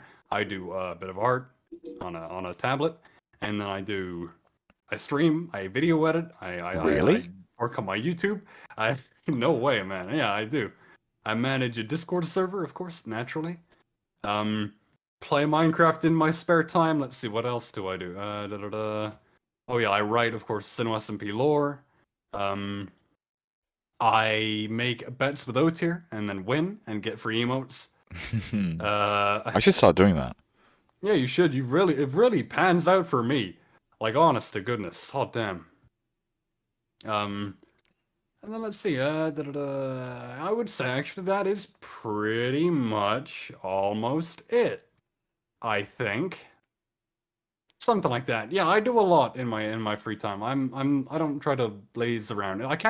I feel like I've got this where I feel like if I'm doing nothing, I'm wasting my time. Yes. I can't nap. Yes. I can't fall asleep if it's light outside because I feel like I'm burning sunlight, which I am. Not sure I agree with that point. Unless I don't get the metaphor. But I completely fucking agree. I have the same thing where I feel like if I feel like I'm not doing something with my life, if I'm not doing something productive right now, I will the concept of boredom like hurts my soul. I get that. I feel that. And to relieve boredom is to do more work because then eventually something greater will come of it. Oh yeah. I mean, I would say, especially with regards to my, actually, it's funny enough. Like, okay, art is one of my favorite things to do in my spare time, but it causes me great immeasurable pain. Because I have terrible back pain if I wind up doing art for too long. Oh? Yeah, it's I think I've told you like before, but scoliosis, if you've ever heard of it, Yes. unnatural curvature in the spine. It kills me to do art, but it's one of my favorite hobbies. So it's like, okay, well, I guess I gotta fight through the pain a little bit. Does the scoliosis come from your height? Yeah, I'm assuming. And you are? Have you revealed your height? 6'4". 6'4". Jesus Christ. 192 centimeters, something around there. Jesus Christ. I think. Giant. So, I think I'm actually optimal height, actually. I'm only 6'2", you know. Don't mind me. Short ass. Yeah, short ass, honestly. Okay, no, but let's level here. Anyone beneath 6 foot, what are you doing? True. For real. What's wrong with you? Come on, guys. Pick up What the went pace wrong in your genetics? Asking for a friend. Exactly. Tell me. Come on. Enlighten me. But anyhow, let's see. Is there anything more specific there that you want to delve into out of my hobbies? What are your... I know this is, again, very general, but what's your goal? What's your current... Do you have a main sort of driving force that's propelling you forwards through life? Let's see. Wind up, well, I mean, I suppose money would be... Money's overall goal, or, well, no. Money is second to happiness, right? Which is numero uno. And in terms of that, I mean, it's small in terms of my hobbies, at least. With regards to like YouTube, I'm trying to hit 1,000 subs before the end of the year, which is subscribe to Appity. I'm working on it. Subscribe to Appity. We're at 495 right now. Moving up in the world, and my Tubnet video has 7.5k views. Not bad. That is really not bad. Oh yeah, life is good. So is it safe to assume that your goal currently in life would be to become a massive streamer? Yeah, I think this summer, in fact, I'm going to be trying my best to stream every day. I'll be video editing basically any minute I'm not streaming. I'm going to just try and just grind out YouTube and Twitch as much as I can. I want to see how far I can get. Particularly with a lot of people like struggle with their like in terms of like Twitch or YouTube identity, like, oh, what's my brand? I don't have that issue. I don't think anyway. I think I'm pretty solid with that. And I'm like, okay, now I've got my brand, just run with it. Book with it all the way to Sunday, right? Yeah. I say this to Ayoto a lot, but if you put in the effort, eventually you will see results. Yeah. It is inevitable. A friend of mine, Random Sageless, who I did voice acting work for, actually. Unfortunately, the project that I was voice acting on has been put on hold or postponed. But anyhow, I was talking to them months and months ago, and they were like, okay, the idea that Twitch or YouTube or content creation is luck-based is just wrong. It isn't right. If you put in the effort, you put in the hours, it is guaranteed that you will have results, right? You will eventually. Inevitably. If every video you upload is better than the last, right? Or if this last 30 days on Twitch is better than your previous 30 days, you will get somewhere. I think that's not only a point that can be applied to Twitch, but with life in general. I have this sort of philosophy in my head where everything I'm doing, every single thing that has happened in my life, every single experience, I see it as something that is meant to make me better than I was yesterday.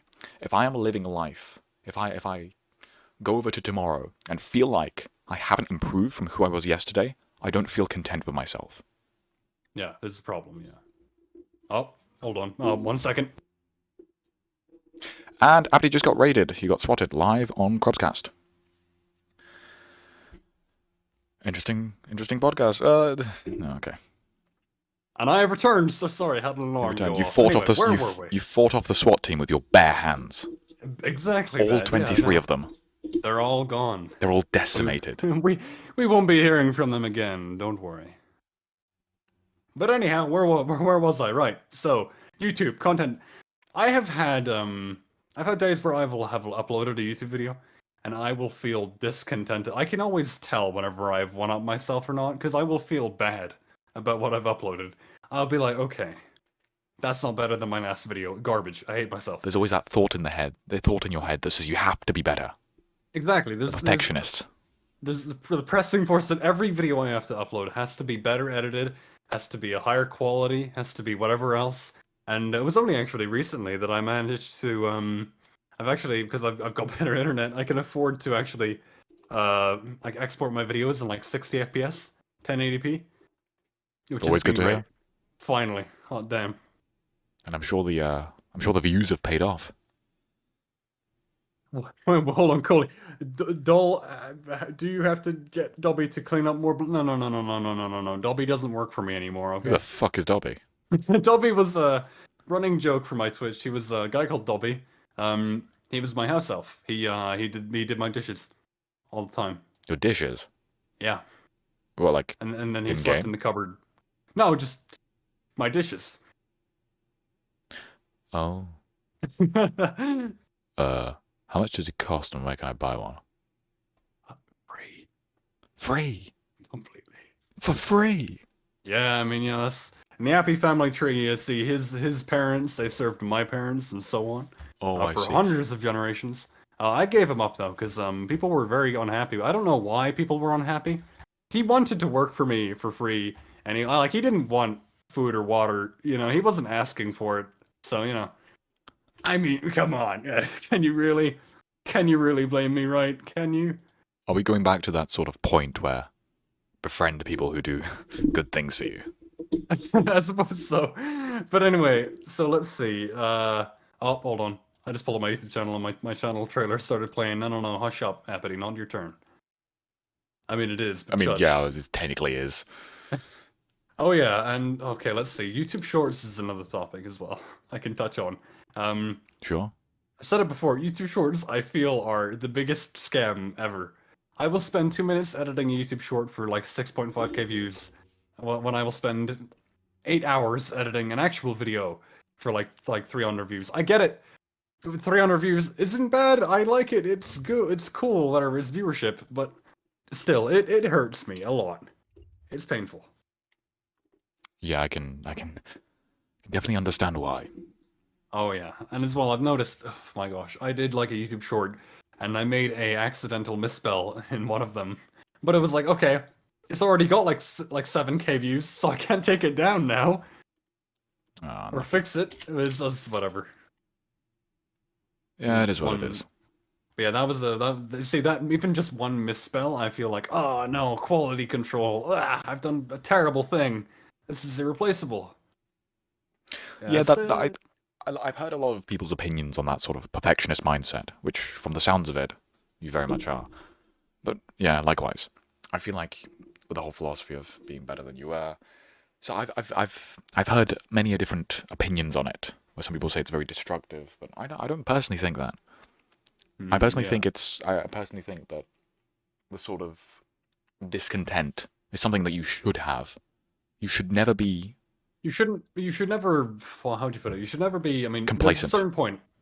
You should never be too content, right? I mean, unless, if you've hit like the top, if you've hit the peak, yeah, and you're wealthy enough to live a very comfortable life, I feel like there's a certain point where, yeah, you should be content, because otherwise it's just pure greed or gluttony, right? But, if you're not, if you would rather be somewhere else, or you would rather be in a better position, then never be content to stay where you are, right? You gotta, propel yourself to go up and progress, become better. I completely agree. I think that is why people are here. I think that's what you should be going through in life, and I think that's what you should be achieving. And whatever you want to do no shit, you should want to become better at it. Yeah. I feel some people will, there's a certain, whenever it comes down to like, oh, okay, getting better, it's hard to, I would say once you get going, it's not too hard to keep going, but the initial startup, it's like pushing a car uphill.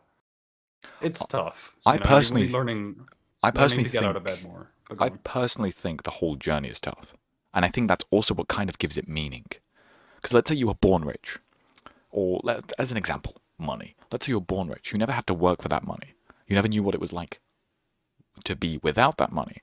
And I think then, at that point, the money is sort of almost not worthless, but it doesn't mean as much to you as it does to the person who had to fucking work their ass off to get to that point. Yeah. Dopamine releases are higher for the person who was born poor, yeah. Yeah, pretty much. Rags to riches. That's always the story, isn't it? But I think I think that sort of struggle, and obviously you never appreciate the sun after it starts to snow. You never, light cannot exist without darkness. The concept of good cannot exist without the concept of evil. And so I also think that the concept of success, for it to be meaningful, you have to know what it was like to not be.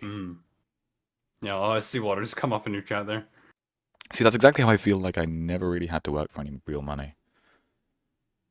Well, I mean, I have no strong opinions about that in particular. Yeah, I would say, I mean, at least if you are born with money, then it wouldn't hurt to be. I feel like it's you see examples of, okay, if you're born poor and you're still generous to people, then that's good.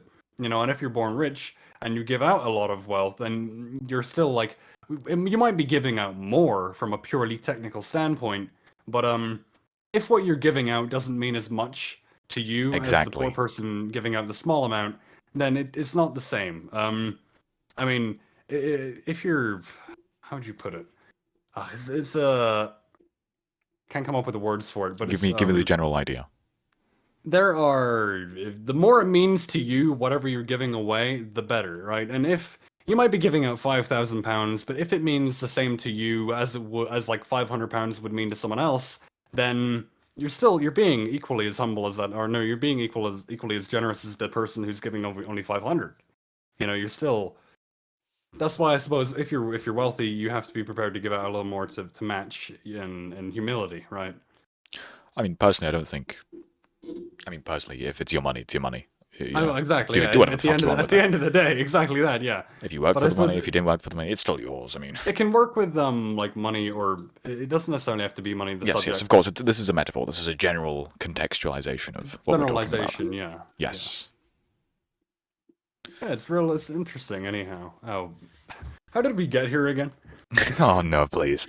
I know I had to do it at least at one point. Come on, you got to give it to me, the freebie.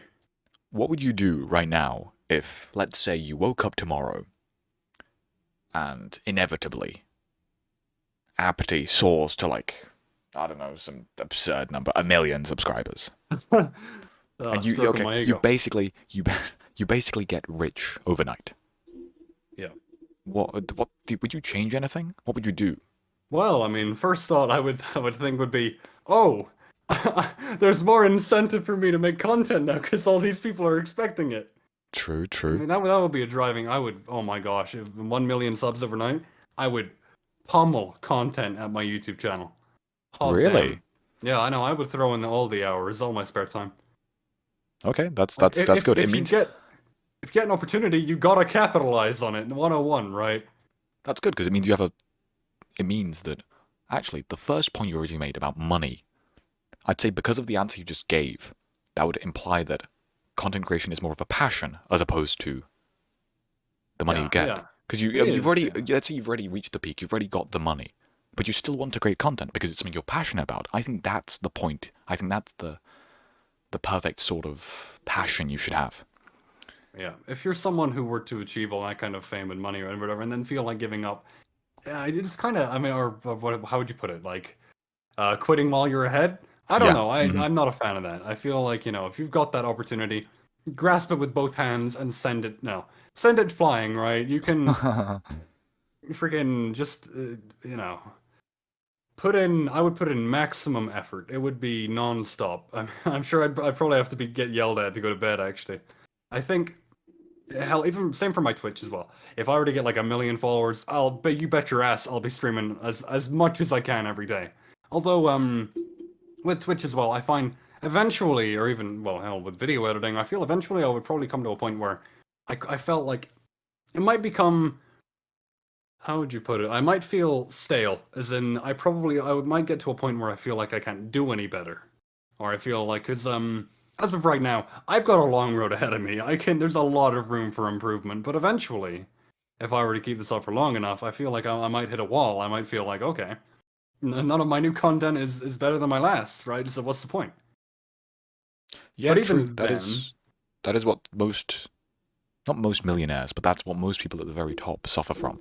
There's nowhere else to go. yeah, I think at that rate, I would shift gears in terms of I'm no longer focused on quality control. I would be focused on, let's see, maintaining an audience, right? So maybe the video quality isn't better than the last, but the let's see, there'll be more diversity There's more in, things to in the focus on. content. You've Yeah, there's you've more. ticked one of the boxes, but there's always plenty more. Exactly, yeah. And then after I tick all the boxes, I mean, I don't know where I'm gonna go from there. I'll probably be dead by then, so it's fine. There's nothing to worry about. You would have lived your life with a great deal of purpose. Oh yeah, that's Speaking something to of, think about too. Is YouTubers, because I mean, YouTube's only been out for like what, like 20 years at this point. I feel like hold on, let's see how long has YouTube existed? Because I feel eventually we're gonna get to a point where there are elderly YouTube like celebrities as well. that is a It's gonna be possibility. a real, is like old man Matt Pat or something. Oh boy. Okay, listen, that guy needs a fucking break. Dude hasn't stopped for freaking 17 Still years. makes, yeah, literally still makes FNAF content. Oh yeah. I think his playlist is like 50 some like maybe 60 videos for I've FNAF. seen. But sorry, I was going to say, real quick, on the concept of passion, I suppose. Have you ever heard of the Japanese concept of ikigai? I have not, no. I think you might have mentioned this on a prior stream. I have, But I have. go ahead, go But ahead. it matches very, very well with the stuff we're talking about with sort of content production. Well, not specifically content production, but something you enjoy doing, but something you also get paid. Yeah. The ikigai, if my memory serves me correctly, consists of four main pieces. To have the sort of perfect passion in your life, it should provide an income, be good for the world, be something you enjoy doing, and there was a fourth one. Oh god. Hold on, let me Google this. I think you missed the fourth one as well the last time you mentioned it. So I yeah, go did, ahead, I Google it, did. Google it, go for it. I'm fucking terrible at this. It is what you love, what you're good at, what the world needs, and what you can be paid for. And the Japanese believe that if all four of these sort of things overlapped, you would live not the perfect life, but you'd have the perfect thing in your life that you would never sort of... Never get bored of. yes, that would carry you on into the future. Yeah. Would you Or say... hell, even the thing you'd probably be remembered for as well, yeah. That is very true. Would you say that the sort of passion you have right now for content creating falls under the category of ikigai? I suppose so, yeah. I guess it would. Especially, I think I have to get like 1,000 subs on YouTube to get paid by them then, and then I would be sailing. Oh my gosh. Yes, That's another sir. thing with the YouTube as well is it's taken a little bit of a back burner or being put in the burner after Twitch, because of course Twitch is actually getting me paid at least Yup. a little bit, whereas of course YouTube isn't. But soon enough, if I put enough effort into my YouTube, it will, and then that'll be more incentive to upload there more and more often. Which is, well, I think as well, it's something to look back and be proud of as well, because I mean I think I've maintained solid content for the past, let's see, how long? Just about past year. I've maintained it. It's been, an upload, maybe not an upload every month, but it's been at least, it'll go from 6 months to 5 months, 4 months, 3 months, 1 month, 3 weeks, 13 days. Right? It's been solid. I suppose that showing that I can possess that level of dedication to keep going and maintain something for that long. Proof of concept. Yeah, proof of concept. I've done this before. I can do it for longer, kind of deal. Yeah. Yeah, that is always something that's really fucking good to have. Because some people, I guess. Okay, so you said earlier that it's harder to get started, and I said I think it's hard all the way through. But now I think no, I do agree with you. It's harder to get started because, well, let's say for example, You've got nothing to base your claims off of. You've got exactly. like, okay. You're like, I don't know. Could I do this for a year straight? I don't know because I haven't done it for a year straight before. It's a leap of faith. Exactly. And that's why it's so hard for people to do certain things. Like, let's say, hit the gym or, do something they've never done before. It's so unbelievably hard because the fear that sort of clouds them because they've never done it before. It's a leap of faith. And some people will take it and some people will not. And that's the difference between the people who eventually become successful and the people who either get there after a while or simply do not. In my opinion, anyway. Yeah, there's especially with the gym, like you mentioned there as well. Yeah, I know the feeling so bad of when I was starting out, like not wanting to go because it's like, oh, I don't know if I can cut it in that How long have you been sphere going? really. For I think past year and a half. Oh, that's good. That's good. Not as often as I would like to because I haven't got my own I have that feeling. mode of transport as of right now. But as soon as I do, oh my gosh, I'm out of here. I don't know. Content might slow down. I'll do my best to keep up with it, but no promises, guys. Come on. I I understand feel the feeling of, I've heard a saying which is it is like it's a shame a man should grow old not knowing not yes, knowing I what his love body that is quote. capable of. I Yeah, love that quote. it is. Yeah, it's the gym is a big passion for me anyway. It is a lot of fun. It lets out a lot of steam too, which just can be burned sitting at a desk video editing. You know. I agree. I think I've been going now for, I mean, I recently haven't been going as much as I'd like to, simply because of, I am a uni student, and uni students, surprisingly enough, don't have too much money. Oh yeah. Suppose not. Unfortunately. But I had been going prior to that, I think 3 or 4 years. Mm. So it was definitely, it was something that helped me escape reality. It was something to work on, and it was something that I eventually became very proud of. Like, the way I looked to my body. That was something that, I wouldn't say pulled me out of a depression, because that sounds too fucking sob story-ish. But it was definitely something that definitely helped shape me into the person I am mentally as well, in terms of confidence. I'm sure you could agree. The confidence boost you get from, Going to the gym. sculpting your own body is just, it's immense. Yeah, I mean, whenever you realize you have control over it, it's a whole different thing. Yes, Yeah, exactly. you feel it's this feeling of power. Yeah, you've got control. That is something that people chase, isn't it? Control. Yeah, They want to control things in their life, and yeah. you give someone a taste of control. Yeah, I mean that just leads me on to like the topic of freaking what was it very popular experiment done with people like whatever Stanford Prison like, Experiment. shocks. Yeah, whatever the hell it was called. I can't remember that. Oh no, sorry. The shocks was different. The Stanford Prison The Experiment was. It was basically where you had a. It was done in a prison, hence Go for it. the Stanford Prison. It was, wow, what a. I wonder why. I wonder how they came up with the name. Anyways, it was a prison, and basically they gave certain people who were friends before. They gave certain people more power, Mm. and it was basically the concept of when people get power, they become corrupt. I believe that's how it goes anyway. Don't fully quote me on that. But I also know the shock experiment you're talking about. That is very interesting in terms of... I believe the shock experiment was... Although that was to do with authority, I believe. Yeah, something like that. Yeah, it was. Oh yeah, if you were told to do something. Yeah. Yes. Yeah. It was if they were told to do it, then they actually did it. Which I mean goes to show, I guess, the lengths people will go to fit in. Yeah, no, speaking of fitting in, Mike recently, not recently, it was like a few weeks ago. Well, I guess that would be recently. But whatever, doesn't matter. He sent me a video of a woman walking around some sort of statue thing, somewhere in the Middle East, I suppose. And out of nowhere, people just started joining in.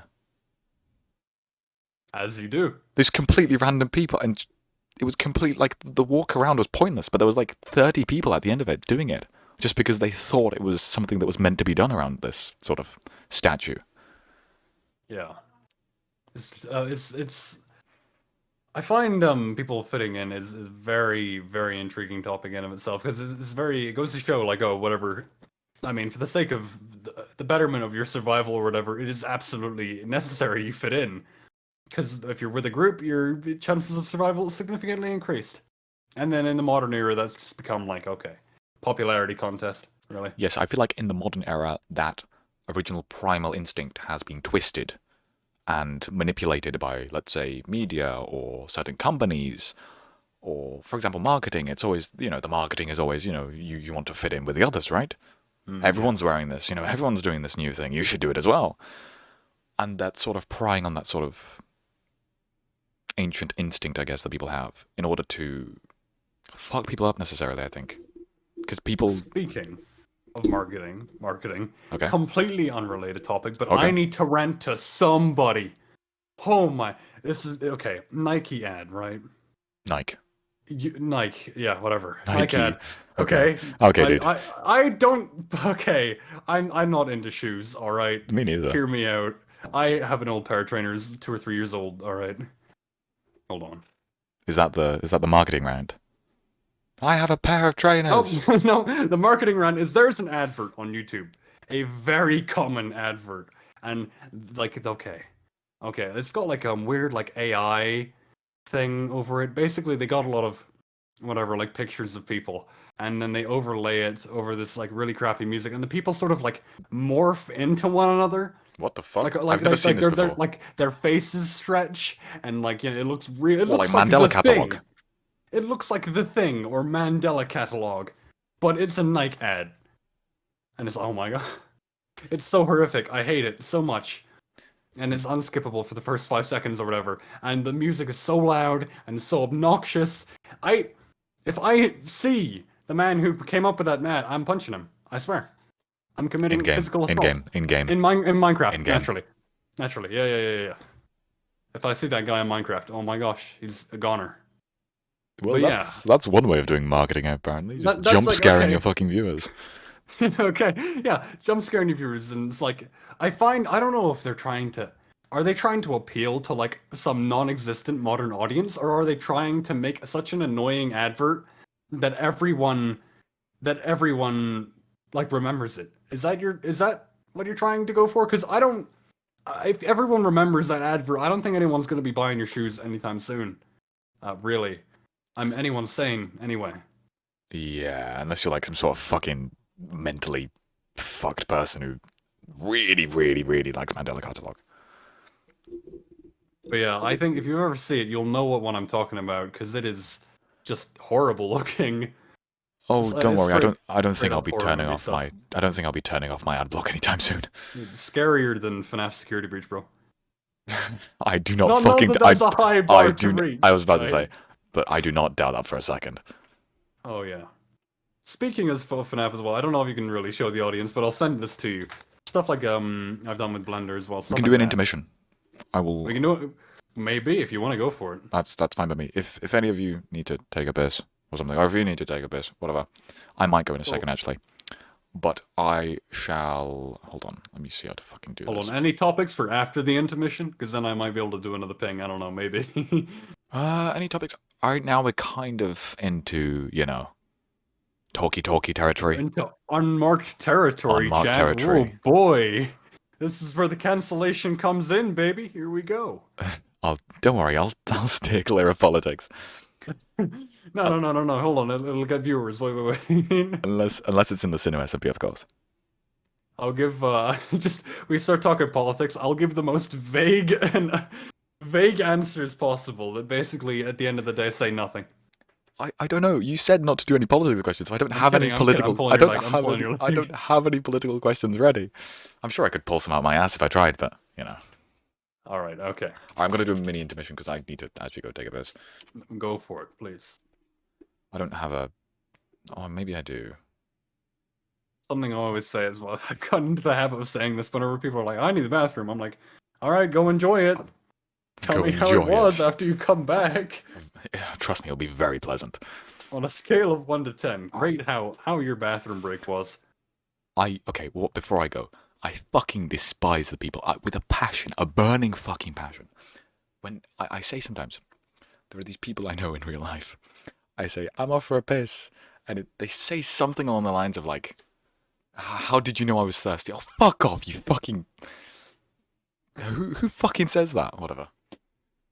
Oh my gosh. The friggin' I love the niche hatred for very, very, very specific types of people. Yeah, pretty much. Anyways, I'll tell you how it was. Go for it. I'll enlighten your chat, shall I, while you go. Alright, chat, welcome back to another episode of AppityLIVE. What kind of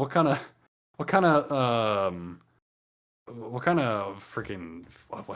Anyone got some strong opinions about Krubs? Now is the time to talk.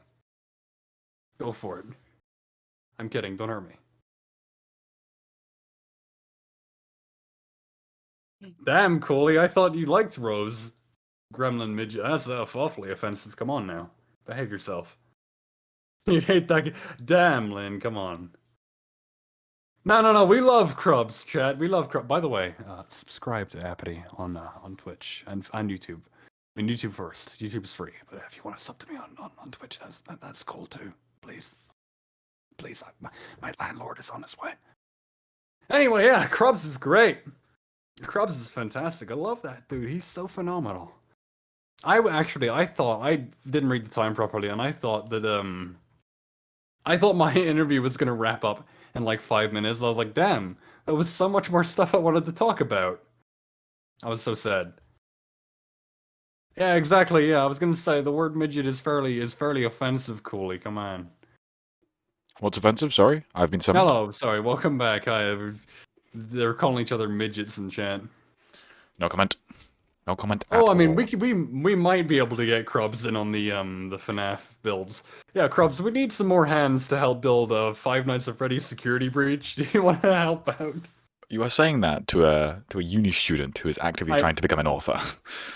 Yeah, you got plenty of time. All right, buckle up. Oh boy. Yeah, you can't do this to me. Watch me. You can help Dark. Oh, that's another good point, Dark. Yeah, you might be able to help. Dark is a fucking incredible builder. I'm saying this right now, not to hype Dark up. He is so fucking good. Yeah, Dark. I've needed another builder because Sinnoh can't do that, and I mean Xandar can do that actually. But I need another one. Dark, come on. It's perfect. He loves Five Nights at Freddy's, and he's an incredible builder. Yeah, bingo. He's the perfect choice. I'll make sure to contact you, Dark, after the stream. Why are you guys saying I have blue eyes? Stop exposing me. Nah. Fellow blue-eyed based individual. Yes, sir. Okay, to be fair, when you put it that way, it kind of implies something a bit different. Wait, what does it? You know the person who, whatever. You know, I'm not gonna go into that territory. There was an individual who really liked blue eyes at one point, and blonde hair. Oh. No, hold on, wait. I'm not too well versed, but I think I might know what you're talking about. Anyway, let's get before we get bogged down, right. A question, quick, hand it over. Speaking of blue eyes, you have blue eyes, yes? I believe you said that in the Dust Till Dawn chat. I do, yeah. Do you have a plan on a face reveal? If people pay me enough. If people pay you enough? What, like Patreon? Look. Is it gonna be like an OnlyFans thing? Sinnoh is a fool. Alright? Absolute fool. He showed it. Let me guess. He showed it too early. He showed it too early for no payment. No subs, nothing. What a fool. He could have made bank. Oh my god. That's kind of what I'm going for. Absolute fool. I'll just show my face a bit later. I mean, if you have a face, right? I mean, I'm pretty. If you have a face and you're a famous content creator to some degree, you can sell that. Of course, yeah. Yeah, but go on, Krubs, go on. Yes, I was going to say there are. I mean, the Ad Astra folks know what I look like. I can show you what I look like later or some shit like that. But yeah, stream-wise, you people don't know what I look like. I'm a skeleton in your eyes. Nothing more, nothing less. And Appity is nothing more than his red sweater. Yeah. You can sell. Yeah, you can sell. I mean, both literally and figuratively, you can in fact sell your face. Dark, yeah. I said I would show my face at 1,000 followers on Twitch. That's my goal right now. 1,000 followers. Yeah, just 1,000. Damn, dude, you're selling yourself short. Come on. Well, you see, Appity, you can always make false promises, can't you? Oh, of course. No, but you don't want to do it too often. I don't believe you anymore. I mean, I'd never do that ever. Yeah, no, nor would I. I was looking at your stream and I just saw cruubsCast number 4, whatever, AppityLIVE. Underneath it, I saw the SMP tag, but I accidentally read it as simp. Oh, okay, dude. I was like, interesting tag there, Krubs. Hold on, can you give me 1 second? I realize I haven't closed my door, and I think I don't want to anger the demons downstairs. Yeah, no. I can milk this. I can milk you, I say whenever I look in the mirror. This segues beautifully. Simps. Yeah. How many simps do you have? Well, let's see. It depends on what you qualify as a simp, right? I mean, I mean, I might have had a few, one or two, you know, but they come and go. Yeah, no, Very no, interesting that's... individuals, though. I'll give it to them. You know, not that I mean, I can't blame them. You know, I would simp for me too if there was another one of me. Really. I would agree. It's the Apart part where from, you agree. I'd probably... There you go. No, yeah, I would... I mean, I'm talking about myself here. Obviously, come on. High self-esteem here. Yeah. Oh, high self-esteem gang. Come on. Yeah. But yeah, I don't know. Have any particular people who have been... Oh, what's the word? No, not self-qualified. Well, they've Do you called themselves mean a simp. parasocial? Okay, yeah, sure, that's great. Parasocial Of people. course. This is good territory to tread into. Parasocial. Whenever I think of that, I think of VTubers. Really? Or O tier. It's gonna have a good time. I just think of streamers, like, you know, like XQC, like really big streamers. Yeah. I mean, I'm sure, of course, especially with, I mean, I get it. It can happen to anyone, but I would find, especially with female streamers, I'm sure Yes, it is particularly an issue, you know? Yeah, let's not get too deep into that, because apparently Twitch bans people for that. Oh boy. Oh shit, you're not allowed to say, shrimp. Oh Like, no! I've just I remembered. forgot about that. Oh, No, chat. We were actually talking about shrimp, the food, right? Have I ever had shrimp? No, I have not actually. Well, there's this guy we know. He's called Simpy. We just call him Simp sometimes. You know. Yeah. It's we're shortening it, right? Nickname. Yeah. Mm-hmm. Yeah. Naturally, of course, right? Yeah. Good. Surely, right? No, new topic. Yeah, go for it. New topic. Chad, don't you love how quickly we burn through topics? We are speed over here. Oh damn. For real. Soon I'm gonna start. I don't think my brain can keep up. I'll be honest. I'll start typing on my own. Hold on, wait. Oh boy. Here, let me pull it up. You're gonna flip the podcast around. So, Krubs, okay, dude. Krubs, how have you been feeling recently? Has anything upset you, Krubs? I'll start doing my therapy run. Oh boy. What, do you have therapy sessions as well? On the Cine SMP? Oh no, I saw a clip of... yeah, with Cooley, yeah. Yeah, Cooley, our murder therapist. Shall I enlighten you all? Of course. Yeah, I don't even need to ask you. Of course you're gonna say yes. So Cooley Gam is our murder therapist in the Netherlands. Employed by just the country, right, or the nation. Like a lawyer, self-appointed. Exactly. If you can't pay for a lawyer, one will be provided for you. Bingo. Murder therapy is very simple, right? Allow me to enlighten you. You walk into therapy. You strip naked. Okay, what the fuck? And then, Hold on a minute. Hold on a fucking minute. I've been doing my therapy wrong. And then you stab one another with your sword. Is that like Fight Club, but in Minecraft? Well, I mean, honestly, at this point, maybe. Cooley, down there in chat, yeah, Cooley runs it.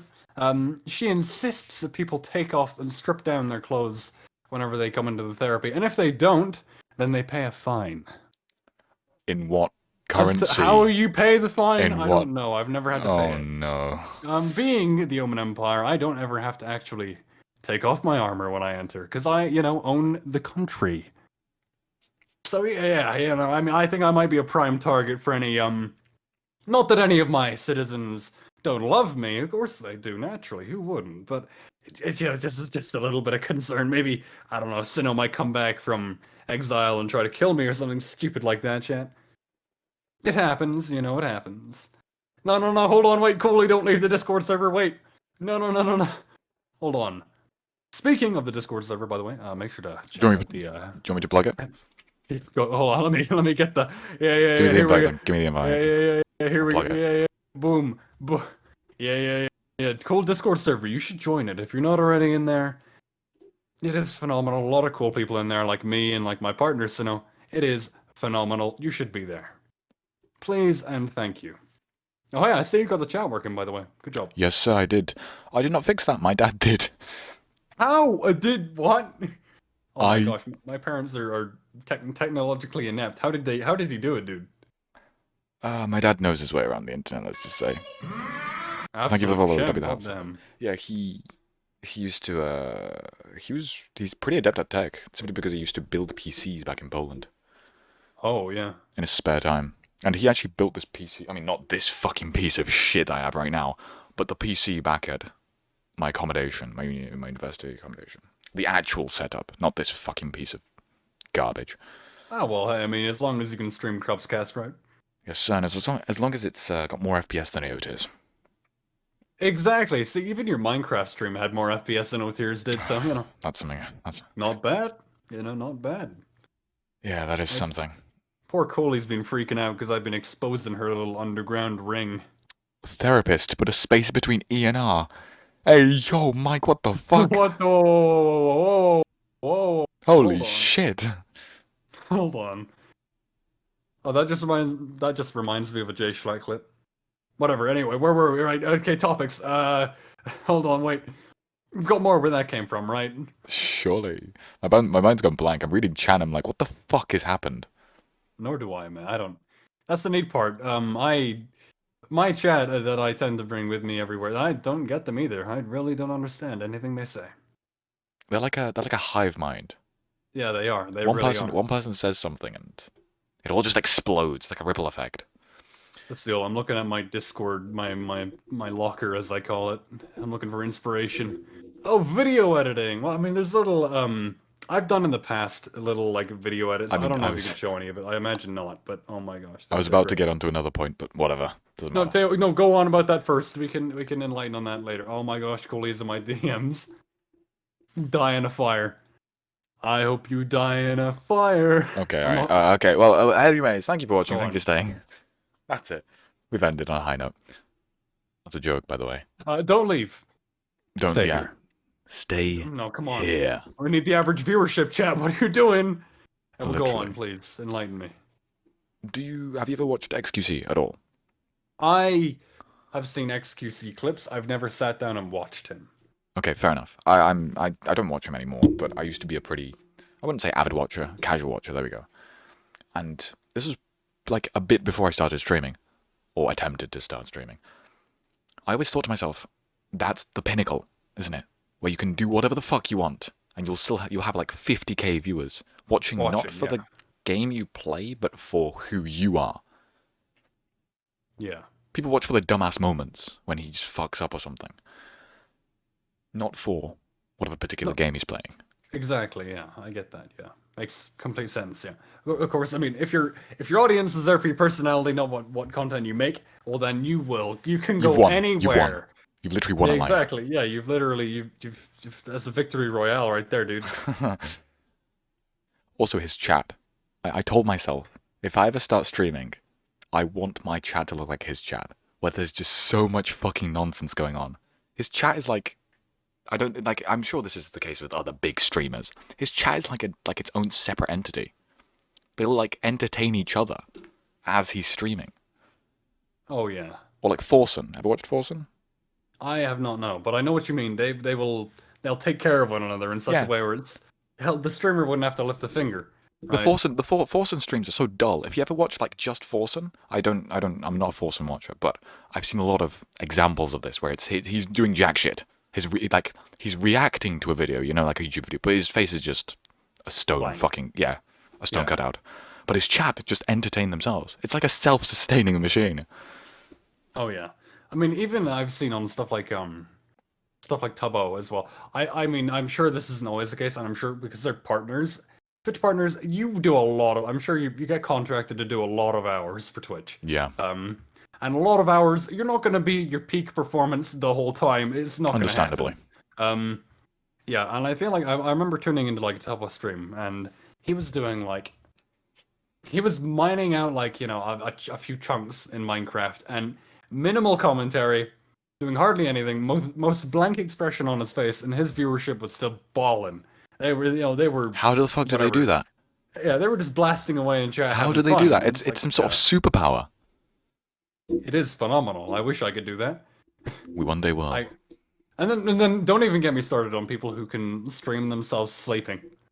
True.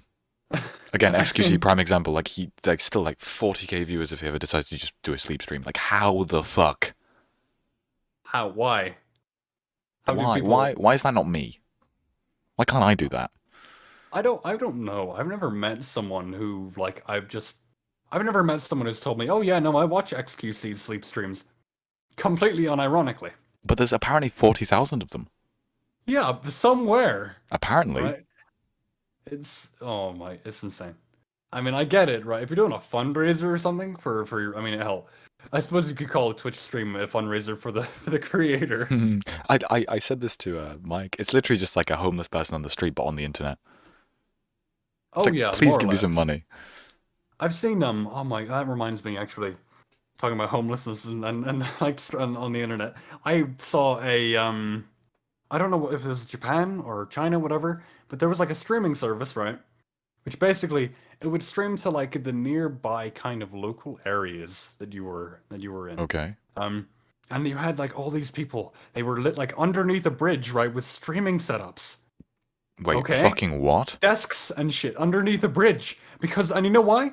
Because they went over to the area where that was richer and wealthier, so that way their subs and whatever would be a higher rates. So you had like 15, maybe 20 people underneath a bridge with streaming setups, literally streaming beside each other with ring lights and shit That's hooked such up a in front of them. that's such a dystopian idea.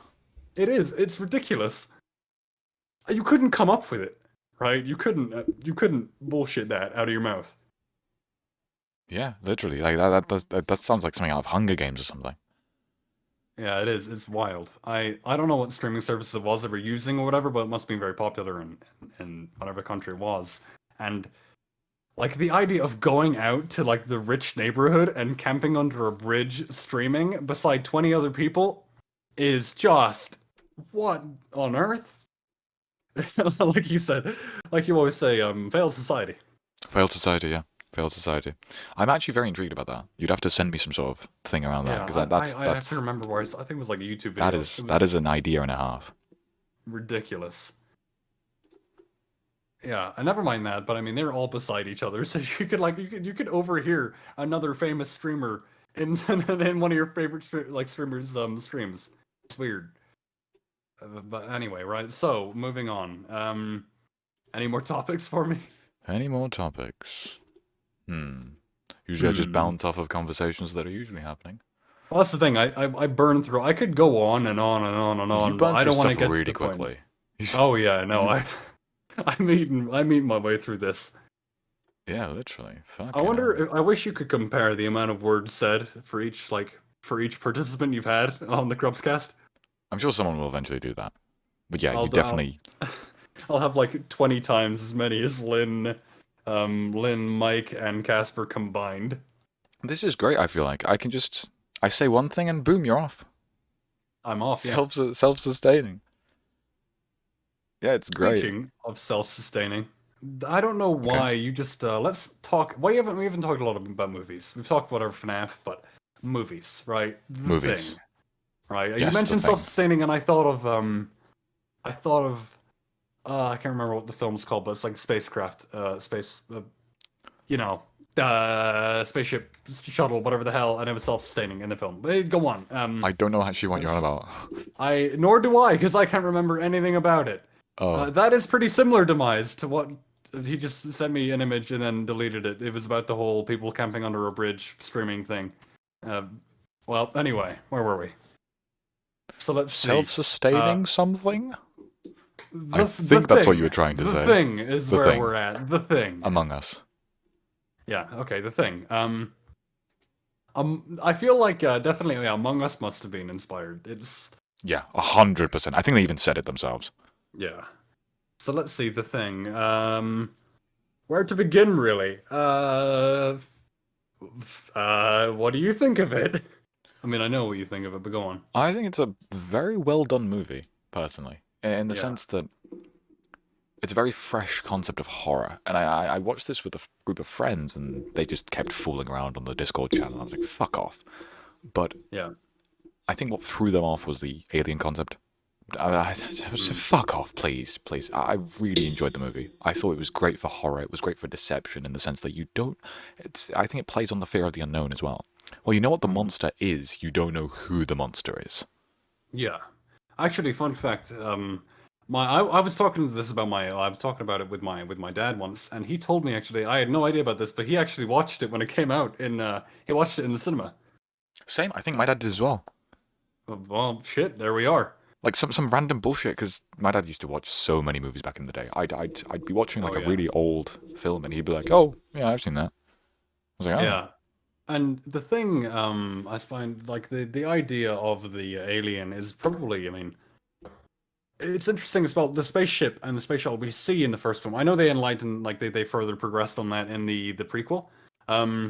Whatever with like the what was it like? What was it? wasn't it a really shitty Wasn't it a really No, it really was the Norwegian shitty crew. prequel Yeah, I though? mean the prequel. I think it had cool concepts in it. Like in the original, the way they find out who the thing is by burning the blood or like Yes, putting a soldering iron yes, to the blood. Yeah. Um, they actually did a unique thing for the prequel, which was the Norwegian crew would look at their teammates for fillings because they're like, okay, the thing can't replicate. It can it'll it take your cannot replicate clothes or things whatever. that are It not cannot, organic. yeah, it cannot replicate inorganic material like your teeth fillings. So they would look at each other, and obviously this is like, oh, they'd all have silver fillings or whatever, rather than the white stuff for early Yeah, 2000s. yeah, of And course, of course. and yeah, so they would like section off like, okay, these guys in that corner don't have fillings, these guys in this corner do. Um, and as well, the thing in that film, I actually feel they kind of portrayed it mostly true to the original. You had at one point it makes some questionable decisions. Like at the end of the film, the end of the prequel, the main protagonist woman, her and like her quote unquote love interest or whatever are together. They're both alive, and they're about to leave the station and go off, find the American crew or whatever, find help basically, yeah. And just before they go, the woman, the main protagonist, she turns around and she like flamethrowers her friend or whatever because she realizes he's a thing. Yeah, And her reasoning was that basically her friend had like the earring on the wrong ear. yeah. And I suppose, I mean, it's one of those things. I don't know. I've never had to put It earrings doesn't on, make so I as don't wear them. But it's uh-huh. like, could you put an earring on and just not think about it, and not consciously know which ear you put it on? Because Yeah, obviously, the thing whenever it whatever takes over someone or takes the appearance of someone, it has all that person's memories and recollections or whatever on them, hence to help blend in, right? So it's like, I guess it's plausible that he could have put the earring on but not remembered which ear was on. You know? yeah. No, I get what you mean. So yeah, And then there's as like well, it's logical like, well, fallacies in movies that are done yeah. just to progress the plot. But then it's also like, okay, well, if the thing was alone with her, why wouldn't it just get Kill her. her? Yeah. But then it's well, I mean, I think whenever the thing takes over an individual, it splits apart. There's two things then. And a thing I always like a pun intended, a thing I always recognized about the old film was that these two separate entities, they aren't necessarily working together. I didn't catch up on that. What I'm saying is, whenever a thing takes over someone or an individual, it can spread itself. There can be two things existing at once. You know, they might originate from the same thing, but there can be two. And, yeah, so like multiple imposters, yeah. basically. And basically, they're not actually working together. They can, like, let's say you're a thing and you're teamed up with the crew, and you suspect another person of being the thing. Maybe you're the one who will burn that thing. Yeah. But Yes. you're also a thing. It's like, okay, you can use one another to your advantage. You can burn another thing and be like, oh yeah, no, I must be a crewmate or a team member. I burned that thing, didn't I? Literally Among Us. Literally Among Us, yeah, basically. And it's very interesting to me.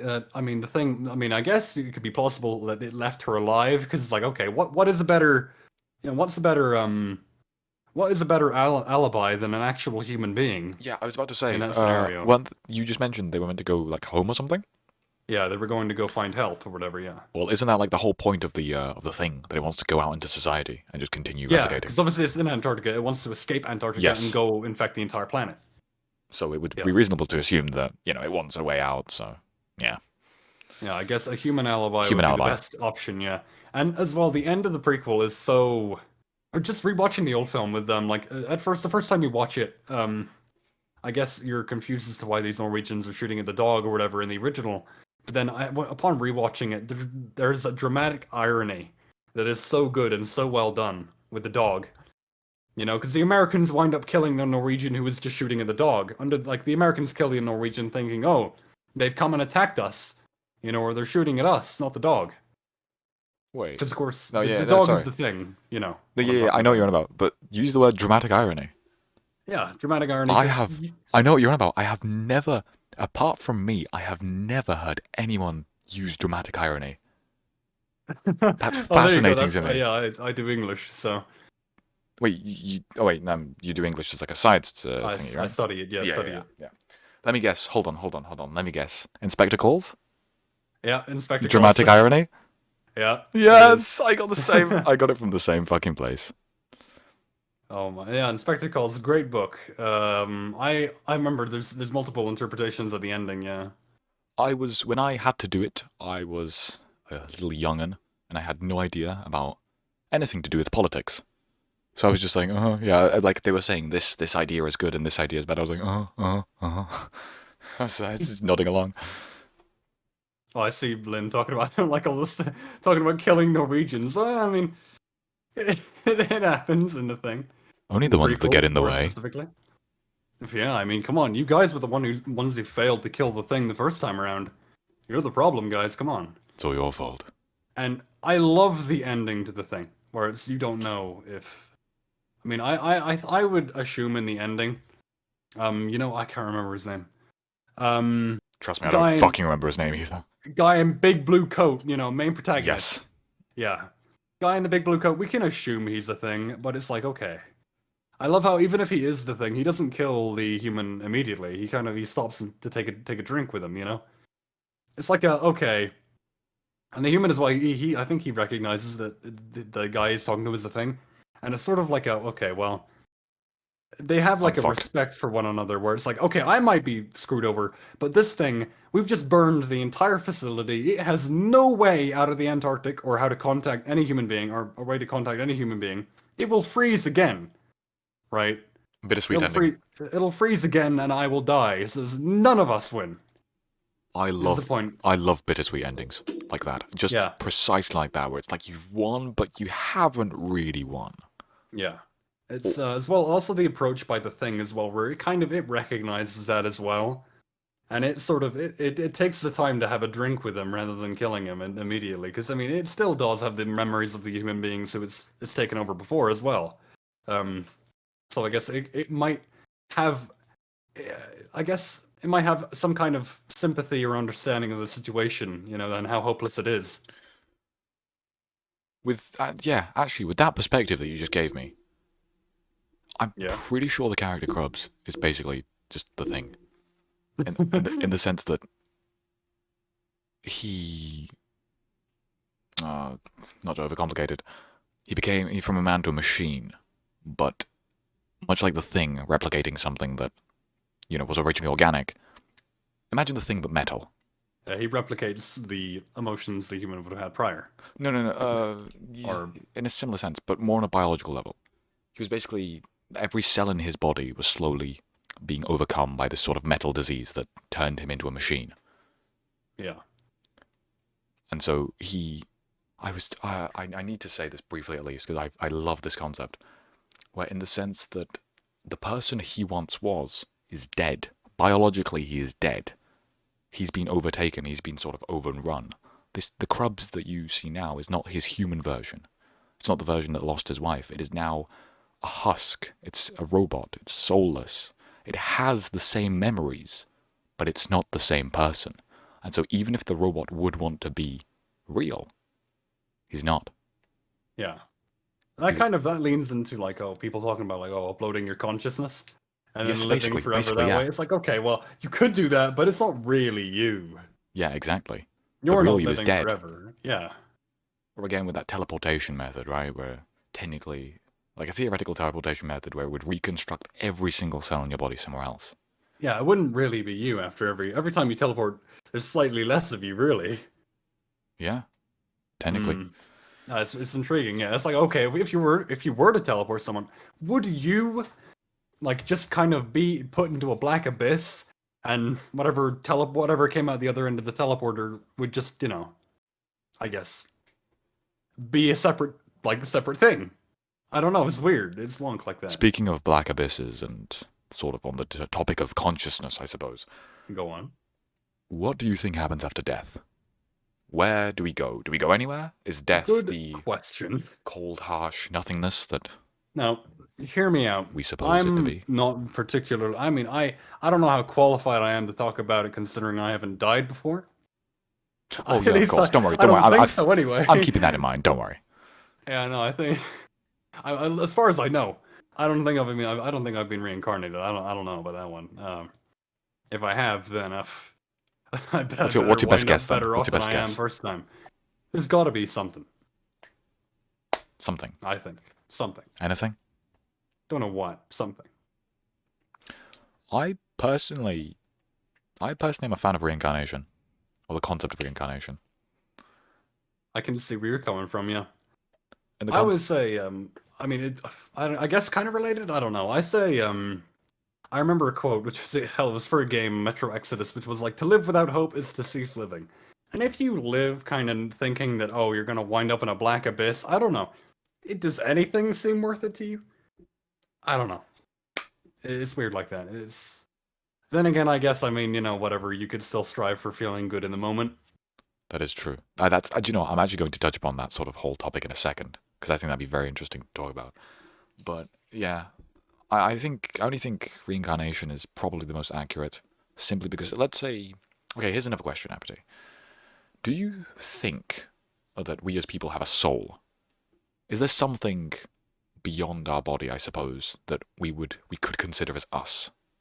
I find there's something inherent about, well, particularly human, I mean, hell, even animals as well, human beings, animals, whatever.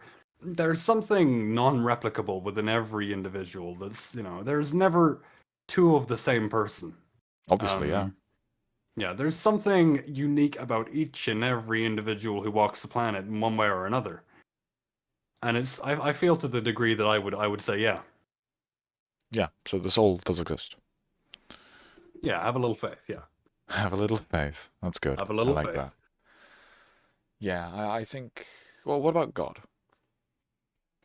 Well, this comes in where I would say I am a Christian, so I would say, yeah. You are a Christian. Interesting.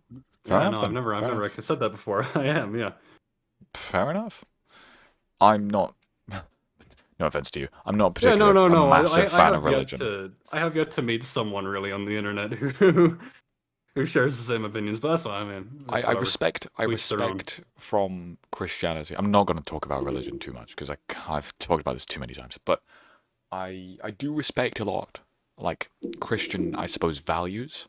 All the sort of, determination, honor, hard work, love your neighbor, that sort of the baseline rules that were set out, I suppose, that perhaps without them, society wouldn't have functioned or wouldn't have built itself up to be what it is now.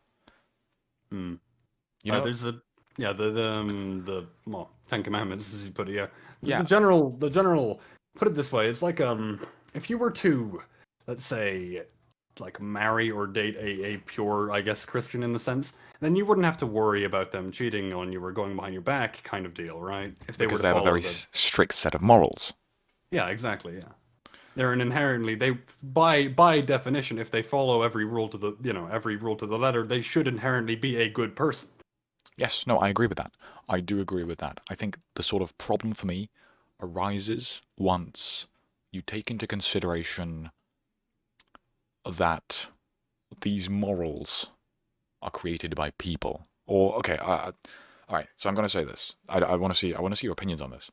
So let's say, I personally do believe in God. I don't believe in a Christian God, but I believe God is like a cosmic force, I suppose. So see it this way. As I think this is how Christianity goes anyway. I mean, I was Christian, so yeah. Enlighten me. So God came down. Oh, not came down. Whatever. People wrote, or people heard the voice of God or something, and they wrote the Bible.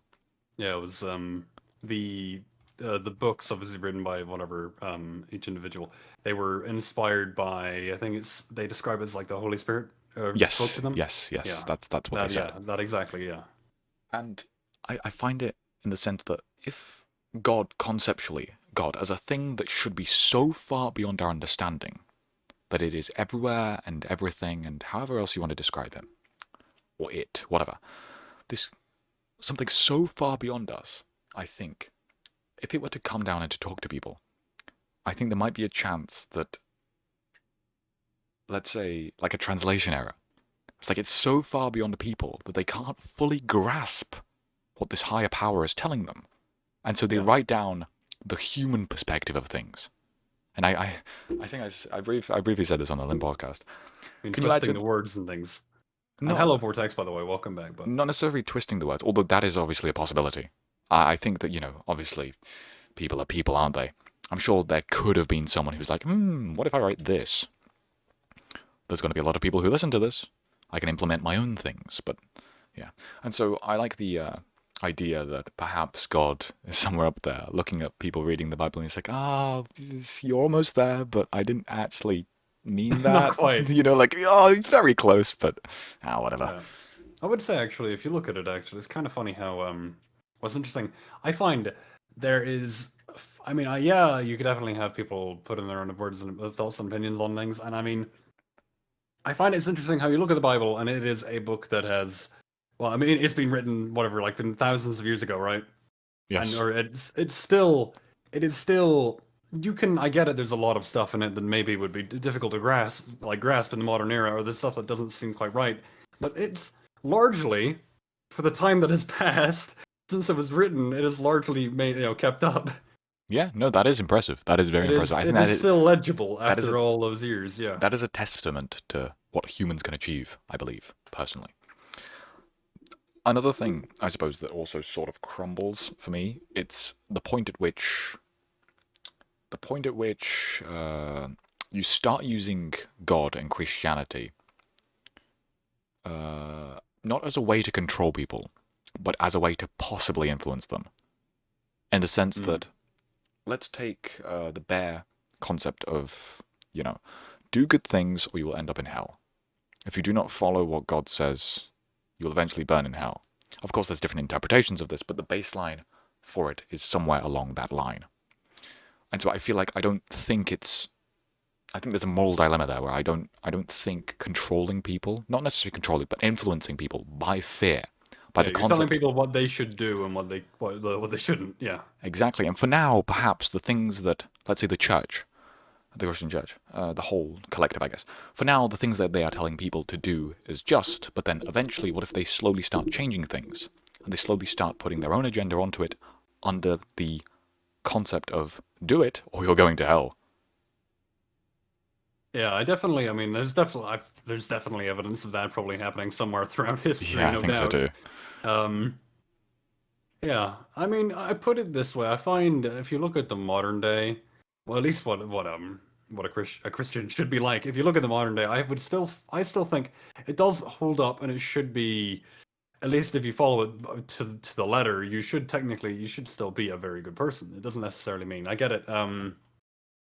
You can be like, whatever, you can be a Christian without having it influence your political opinions or whatever else.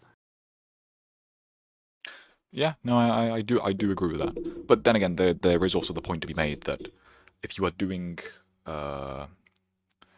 are not doing something bad because, let's say, the Bible told you to, it doesn't automatically make you a good person. I don't think so anyway.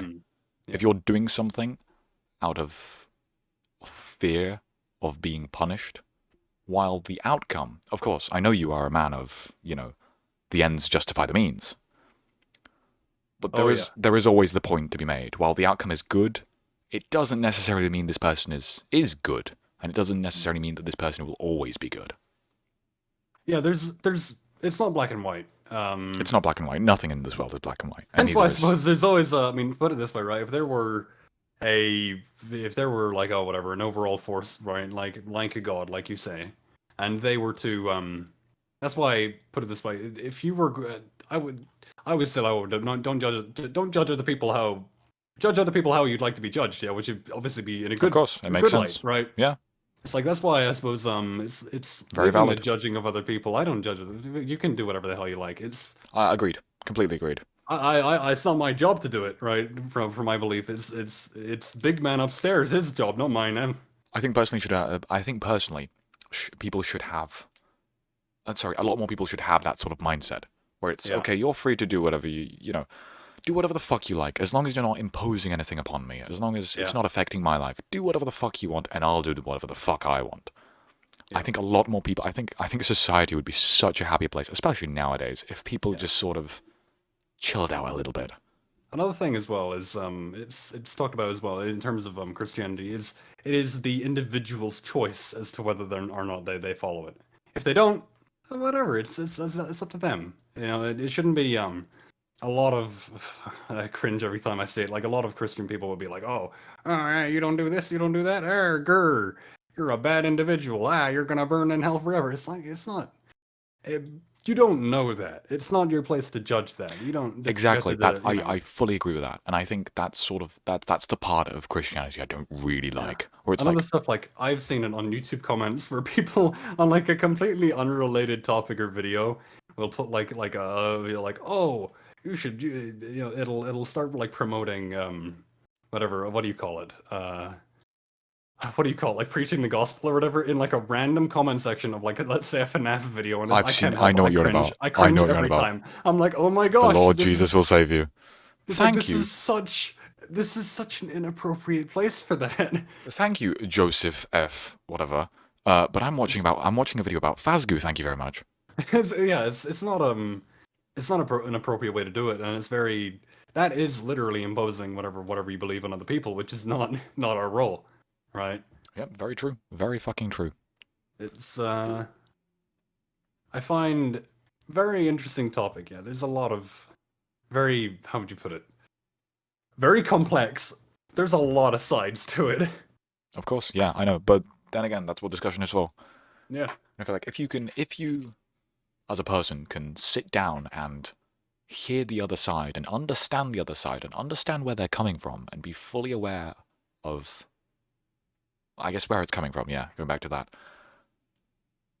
If everyone could do that, society would be so much better of a place. If you can sit down and, let's say, understand someone else's point of view and can civilly say, I disagree, but I understand where you're coming from. Both shake hands at the end of it and just go off on your separate ways. And oh, life would be so much better. like I said previously, just sort of, you do you, I'll do me. Thumbs up. Yeah, I suppose it's funny actually. Where I mentioned before, whatever the character Appity doesn't like individualism, but Yes, like I know. I said here, I you keep can thinking do about that. whatever That's in the back you of my want, head. as long as you weren't pointing a gun at me. I'm quite alright with it. Yeah, literally. So I guess you wouldn't be able to relate too much to Abadi as a character then. I mean, to a degree, I do believe that yeah, together everyone is more efficient, and I mean, like oh, people would be better off if they work together more, but not to the degree of like dictatorship. Yes.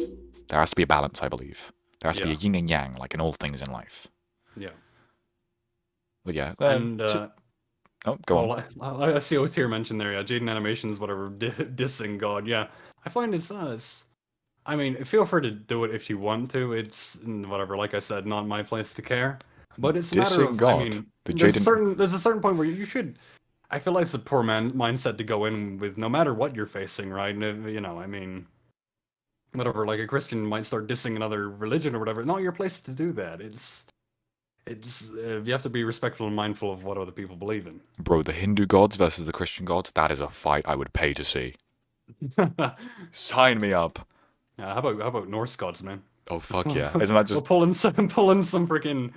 Yeah, what do the Romans believe in? Pull them in, boys. Isn't that just God of War? Literally, exactly that. Actually, I always find it funny. People as well talking about like, oh, what if they introduced Jesus into God of War? I think that would be hilarious. I want to see that. I was literally about to fucking mention that. Where it's like saying like Jesus would cleanse Kratos of his sins. Which yeah, because Kratos is isn't he like he feels like remorse or whatever for all the bad things he's done in his past. Yes, he does. I think I think all the Jesus cleansing. Hang on, Vortex. God of Isn't all War. the Huh? sorry, go on, please. No, yeah, I was gonna say, I think the Jesus cleansing, dude, what the fuck was his Kratos. name? Kratos. There we go. How the That fuck? would be that would be a great character I arc. think that'd be very wholesome, actually. I Oh would yeah, see I that. too. I'd like to see that. Yeah. I like to see more like.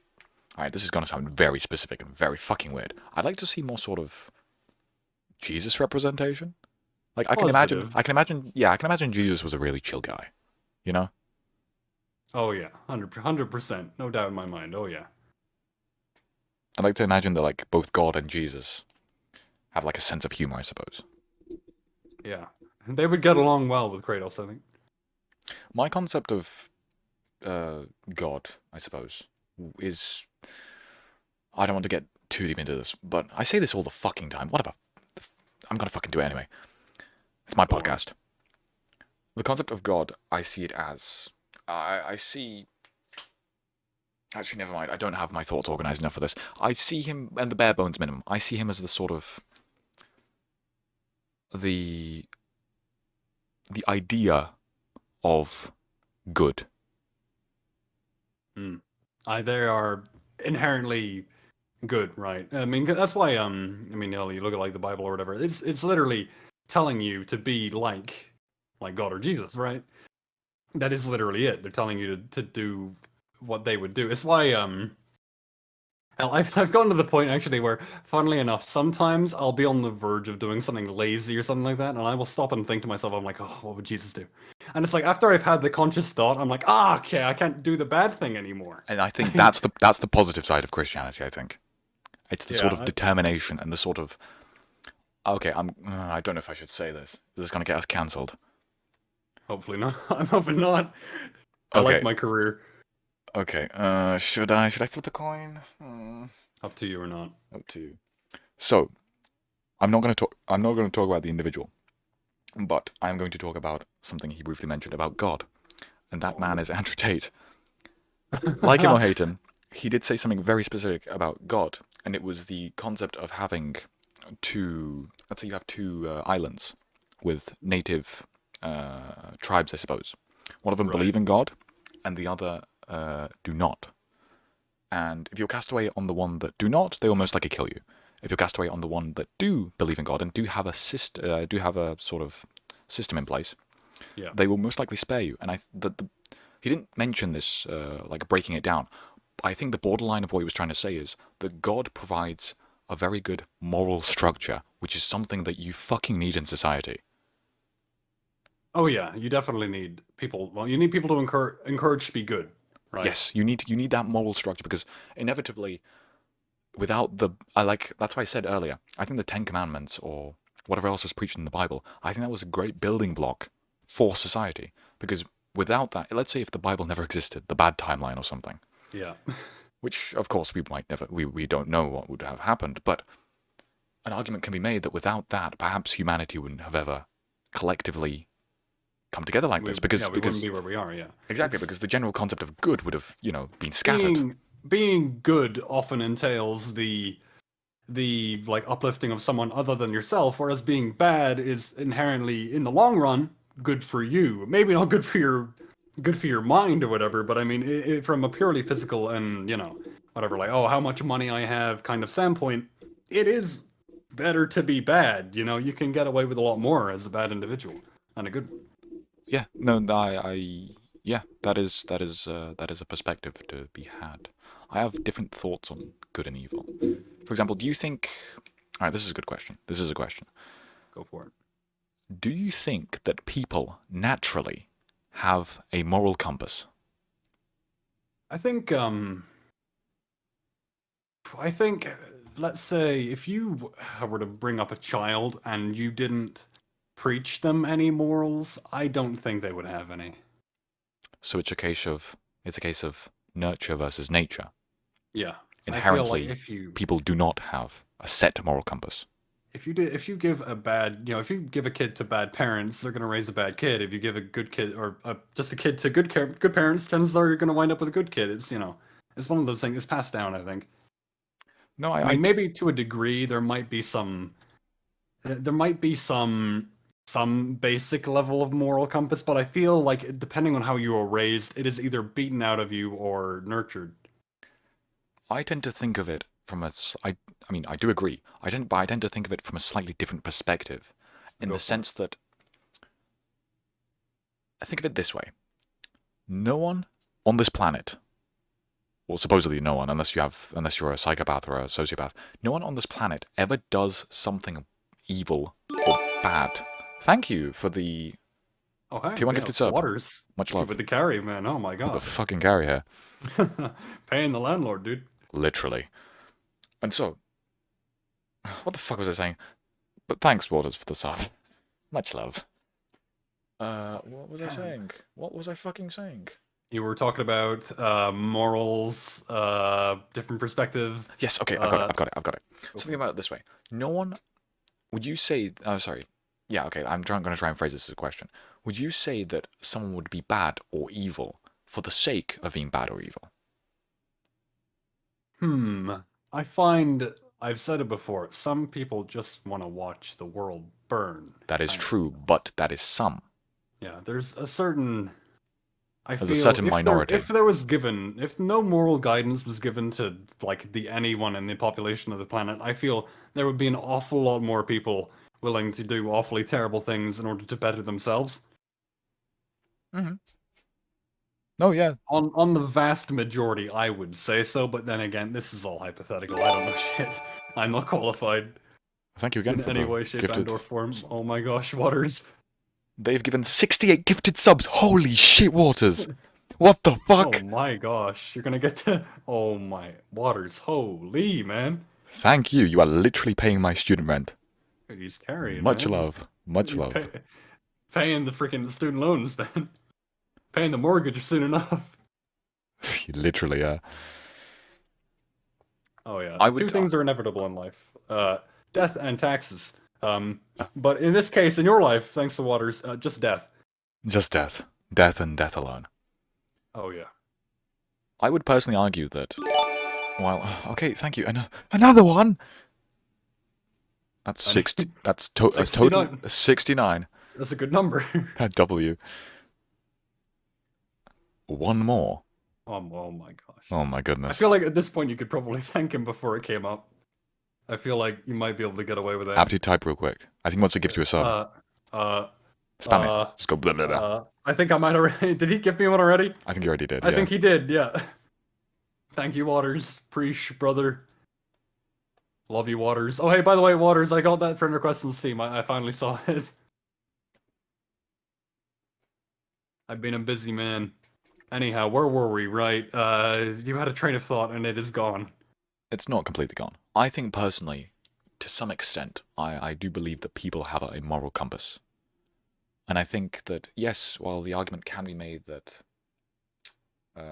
yeah, the Bible and the Ten Commandments and whatever the fuck happened before was a baseline, sort of, for morals, I do feel like, of course, yeah, the argument could be made that without the intervention it would have never happened, but I personally think that people, to some degree, have, or completely have, a sense of moral right and wrong. But I think go on. I was gonna end it real quick, where I go think the thing sort of ends. Let's say, for example, I know this is a drastic example. Let's say the child of a terrorist. They are brought up. They are brought up in a certain way. Let's say to die for whatever cause. Thank you for the T1 gifted sub to slide the button. We're never gonna finish a sentence now, thanks to Waters. We're never gonna get there. Oh my gosh. Fucking hell. So anyways, to son of a terrorist, blah blah blah, whatever the fuck. And they are led to believe that what they are doing is right, where they have the sense of morality imbued upon them, where no one ever does, I personally think, no one ever does something evil or bad for the sake of just being evil. Whatever people are doing, let's say villains in shows or people in general, most of the time, they'll have there's a motive. There's a propelling force that causes them to do what they do, yeah. They see it as them doing something good. They see themselves as the hero. Yeah. Any good villain does, yeah. Exactly. So their perspective on morality is shifted, yes, but they still have, in their own personal head, they still have an idea of good. Yeah, I think there definitely has to be, because I mean, look, Hell, even doing good things gives you like dopamine release or whatever, you know. True. Doing inherently good things will give you like a dopamine hit. That is It's true. like, oh, Maybe it's a that was biological thing as nice. well. Yeah. I find, and also depends on the reward you're given for the inherently good thing. I feel like if you are given like a Imwaters base set of donated morals and you do 100 good pounds things, and but then you 69 wind up in a pence worse through or PayPal. lesser position because of it, and Yes. if you're not encouraged to continue doing those good things, I think eventually you'll give up. You'll stop doing them. What about... Well, since you are a Christian, I guess the answer to this would be sort of obvious, but do you think the universe has any meaning? Also, Well. Waters, thank you for the 1 bit. What did you say? The message you attached was, I'm Waters donated 169 through PayPal. Thank you. Anyways. Oh my gosh. He tried to troll me. He really tried it. He really fucking tried it. I suppose at this point it's gone to the point where that might be believable. Oh my god, I need to check my PayPal. No, okay. He does have my PayPal, he just does whatever. Anyways, do you think that the universe has meaning? I mean, I think there has to be, but as to what that is, I don't know. I would assume the objective would be getting to heaven, I guess. Would be Yes, the exactly. end all goal, yeah. That's sort of what... That's what I said. That's your meaning, yeah. Yes. Since you are... You want some money? This is my food money, send help. Oh, he's talking to someone, chat. Welcome back to the AppityLIVE channel. I hope you're all having a wonderful evening, everybody. I'm still here. Don't Oh, fucking... hey, don't steal my fucking show. Hey, Grubs, hey, I was entertaining your chat, yeah, hi. Uh-huh. Yeah, as you do. I just keep getting donated random... Thank you very much, Seems good man. one, seems good one, seems good one, Okay, seems now I'm good getting one, chat seems spam. good one, seems Anyways, good I'll one, try and seems say good one, this seems good one, through the, seems good one, seems good one, through seems the good one, JJJ seems spam. good Like, one, you can't seems hear good what I'm one, hearing, but it's... Oh, it's gone. Oh my gosh, the hype train is close. Oh boy. Fucking hell. My chat isn't updating proper. I can't see any of the new messages. Let me reload It's it. just Hold on. JJJJJ. I'm being scammed. There it is. Oh my gosh, what is going on? Oh, damn, you're making bank today, Crubs. Literally, yeah. Dude, you signed on the right guy for this Fucking interview. hell, Oh, seriously. boy. Alright, I expect my 75% cut. 75? Are you mad? I'm a big guest, man, come on. This is also promotion for you as well, Appity. Don't forget that. True. Fine. 74%. 0.74. I'm like the guy from Deal. what do you call it? I'm like the I'm like the dude from what do you call it? Oh, come on. Pawn shop. Porn stars. Don't. I misheard that completely wrong out of your voice. Oh, that's not my fault. Okay. Yeah, Pawn Stars. Yeah. Yeah. That one. Yeah. Whatever. I feel like the meaning of the universe thing has been stretched out now by 1 million fucking bit donations. Whatever. Yeah, no, it might be just a little bit. Thank you for another tier 1 sub. We've sort of already talked about deep existential things, so I'll just leave that for someone else. The Crumbs is gonna be like, okay, guys, we're gonna continue the stream. Another No, 4 hours. I'm leaving this at around 3 hours. Oh my gosh. I'm getting... Yeah, I need a break. Milk it for all it's worth. Yeah. Anyway, where were we? Hello. I don't fucking know. I don't fucking know where we were. I don't know where we were. Water either, screams. Let me fucking go choo-choo. New plan. Wait, hold on. There is no plan. There is no plan, Appity. There is no plan. Yeah, you're right. There isn't. Let's see. What do I have here? Wait. Oh yeah. No. Here we go. I keep a cool little channel in my own little Discord for souvenirs that I have from Twitch and YouTube. What does that mean? Basically, I take Elaborate. screenshots of my follower. Okay, I'll hit whatever. I hit 50 followers. I'll take a screenshot, and then I keep going. So if I were to get big, then I'd have these old screenshots of my old follower counts, right? That's perfect. That brings us back to the sort of talk we were having where it has more meaning if you have to go through the trials and tribulations to get there. Yeah, I've got my 100 subs screenshot, and I have a hell of a lot. I got like 221, 177, 160, 151, I have that as well. 123. I have that as well, but like for different things in my life, I suppose. Just Oh a yeah, and I reminder also have that I'm on the artwork right in there track. too. Oh yeah, yeah. I've got artwork as well, fan art in there too. So if you ever give me fan art, I'm putting it in there probably. It'll wind up. Right? Did you? And You heard the man. actually I credit as well the art creators too. You heard the man. Go make some artwork. If you want to. It Don't- doesn't. No, You don't no, have no, to be no, good no, at no, art. no, no, no, no, no, no, no. I'll no. accept This is- anything and everything. This isn't an optional thing. Oh right. Yeah, no, Krubs is right, guys. I've been playing coy. Go make me art. Now. We would be honored if you would give me artwork. The villains cast. Oh yeah, we got to do that one time. Why not? There's no other villains. Appity. There's no other villains. I mean, there's Demise, but do you really want Demise on the podcast? No, I'm kidding, listen, Demise, listen. don't hurt me. Listen, no offense to Demise, but in terms of both lore and in terms of actual stuff, it's just been Krubs kind of pushing him in the right direction. And also, the guy doesn't talk. Come on. Canonically, the man he ain't got a voice. Honest to goodness. Oh my gosh. If he can somehow pull it off, probably. I hope he can. He could? I need to. In the current lore, I'm trying to make him scary. I'm trying my Okay, hardest, my good. damn hardest, to sort of like the sort of kill on sight type. You do that. Oh yeah, another thing I have hung up as well is my first bad comment. What was it? Oh, let's see. Let me find it. I remember I have it somewhere here. Let's see. Hold on. My first negative comment. Wait. Come on. Where is it? Here we go. I have a channel for it. Here it is. From Fireboy. You are honestly kind of cringe. Wow. I think you just. Fireboy got me. I think you should just stop making content right now. I gotta is it. resign. I'm not coming back from it. End podcast right now. I can't have you on anymore. It's Oh, done. man, It's over. Okay, whenever I got that, even I knew it was kind of. I wasn't like a lot of people are like, oh no, whenever I first see a bad comment, I curl up. And so I just read the name, Fireboy, and realized maybe it's not the end of the world. Yeah, I'll be fine. Maybe I'll come back from this. Maybe I will.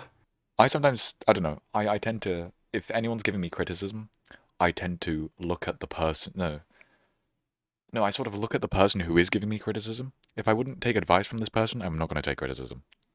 Yeah. I sort of look at the other person first, it's like, are you on my level? Are you, not to sound like a narcissistic fucking prick, but, kind of am. Are you on my level to be making these comments? How's your life going? Oh, Yeah, really? That's incredible. Have you got this many subscribers on YouTube? Yeah, He's literally. becoming one. Oh, yeah. No? Please fuck off. Oh my, I've got a.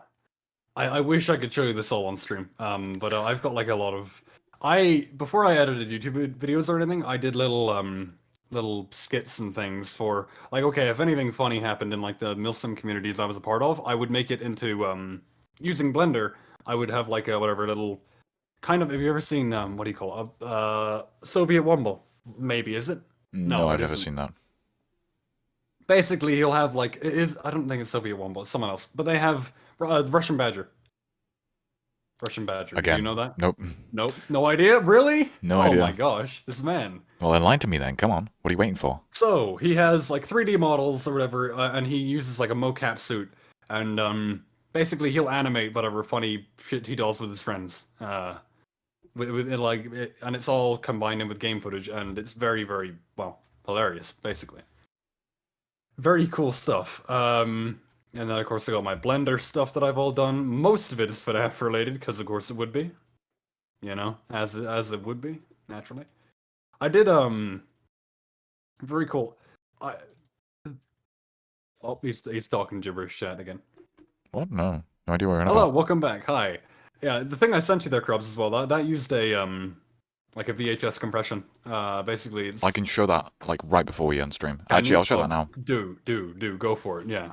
Hold on, There's something I animated, and of course, it isn't called compression. It's called. Let me pull it up on Blender. Actually, I can do that right now. Cause why not? Of course I can. I have that power, don't I? Looking. I know. I see it. I see it, Dark. I see it. Thank you for the fan art, Dark. Yeah, you might want to pull up Dark's fan art too, maybe. I don't know. I'll pull it up. Don't you There, worry. yeah, it's I will pull it compositing. up. It's compositing. Every single frame is specifically done to be as authentic to real VHS as possible, as digitally possible, without actually putting it through a VHS tape. Say that again? It is as accurate to a VHS tape as it can be without being a VHS tape. Oh, fair enough. So there it is. Sorry, I'm having a gibberish person. No, walk not into a my bother. room. I talk fast. It happens. They just hovered over me for a moment, looked at me, and walked out. And listen, I can speak gibberish, but I can't speak gibberish sign language, whatever the fuck that was. Anyways, I'm doing my best to put this up. Hold on. You have Appity Stickman fan art and phenomenal. Tell you what, Dark, I'll hang it up in my Discord. Let me go. Hold on. Yeah, here we go. Appity's locker. Oh yeah. That is That Twitch sounded souvenir. very enthusiastic. There we go. By Dark Anderson. There we go. Boom. I did it. It's in there. Yeah. There we go. That is the Appity fan animation. That took an awfully long time to set up for the with not a lot For of like a 5-second. Yeah, literally. clip. Yeah, no, it's a bit much. Oh my, he only played it once too. This is terrible news. Oh, whatever. Anyway, so where Can we were put it on we? loop behind the fucking thing? Put it on the TV screen. Yeah. Anyway, so where were we? Right. I'm gonna ask one question. Will I Go for it. ever be promoted to friends on the Halo Boys thingy? Maybe those are people who Sinnoh and I have known for like 2 years. So it's a tough. Oh, mark okay, to fair enough. reach, Okay, yeah. never mind then. I probably will I know- reach that. No, I'll no, ask don't you. worry. I'll ask you after 2 years. It's fine. You've not been as bothersome as Orbits. He's been asking over and Oh? over again. Like, oh, when friends? When friends? Oh no, I just thought it was chill. I don't know. I'm just sitting down here as a Sinnoh subscriber. Yeah. A lot of people in there I haven't spoken to in a long while. Some of them aren't even really my friend. More in particular, they're Sinnohs. I thought you were about to say some of them aren't real. No, they are. Pretty confident anyway. I mean, I've known them for 2 years, so I would hope so. Could be AI. Who knows? Maybe you're an AI. Ooh, that'd be a good piece of AI. That just reminds me about like, okay, I don't know. I meant to bring this up way earlier, but have you ever heard the saying like, okay, if you tell someone everything you know, well, now all of a sudden they know everything you know and everything they know, you've become obsolete in conversation. Yeah, I suppose so. Yeah, I obey that like thought process more than I would expect. So you try not to give away. You try to drip feed people who you are, I suppose. Literally, yeah, almost. Maybe I don't do it intentionally, but it's like, okay, just kind of. Put it this way, what you see is what you get with the Appity channel, folks. I am very... I don't know how to put it. You are a character. I'm a very simple man, chat. I would describe you as a very ecstatic character. I think so too. I hope so. I think you are. I haven't been putting on this whole facade for nothing, you know. I feel like you definitely have that content creator vibe to you. I can tell. Pizzazz. Yes, I can tell why you are popular. Oh yeah. That's for sure. And I think you've got many great things ahead of you. I'm glad you think so. Hey, Waters gave me some fan art. Yeah, the double bicep. Yeah. Jesus Christ, you're getting so much. Where's my fan art, guys? Damn. Where's my right. stick man? Hold on, Appity. No, hold on. I have a name for him. Hold on. Wait. I remember. His name was Swolity. Swolity by Waters. Yeah, that's the one. I've heard that somewhere. Do you want to see Swolity? I can. Sure. And it should be fairly simple to put on screen. Hold on. Allow me to enlighten you. You might have seen this once before. I don't know. I've heard it. But you can show the lovely folks at home. Why not? Hold on. Come on, boot, quick. Yeah, there we go.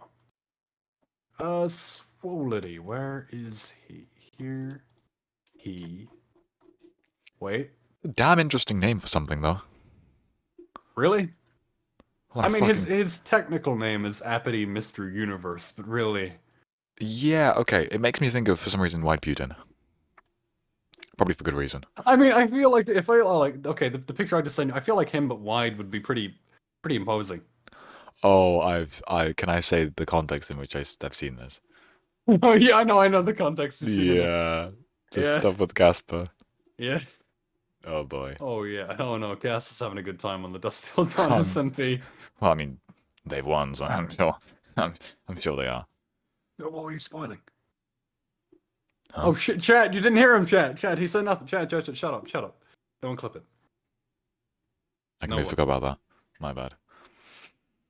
Wow, the Anyways. storyteller spoils the story.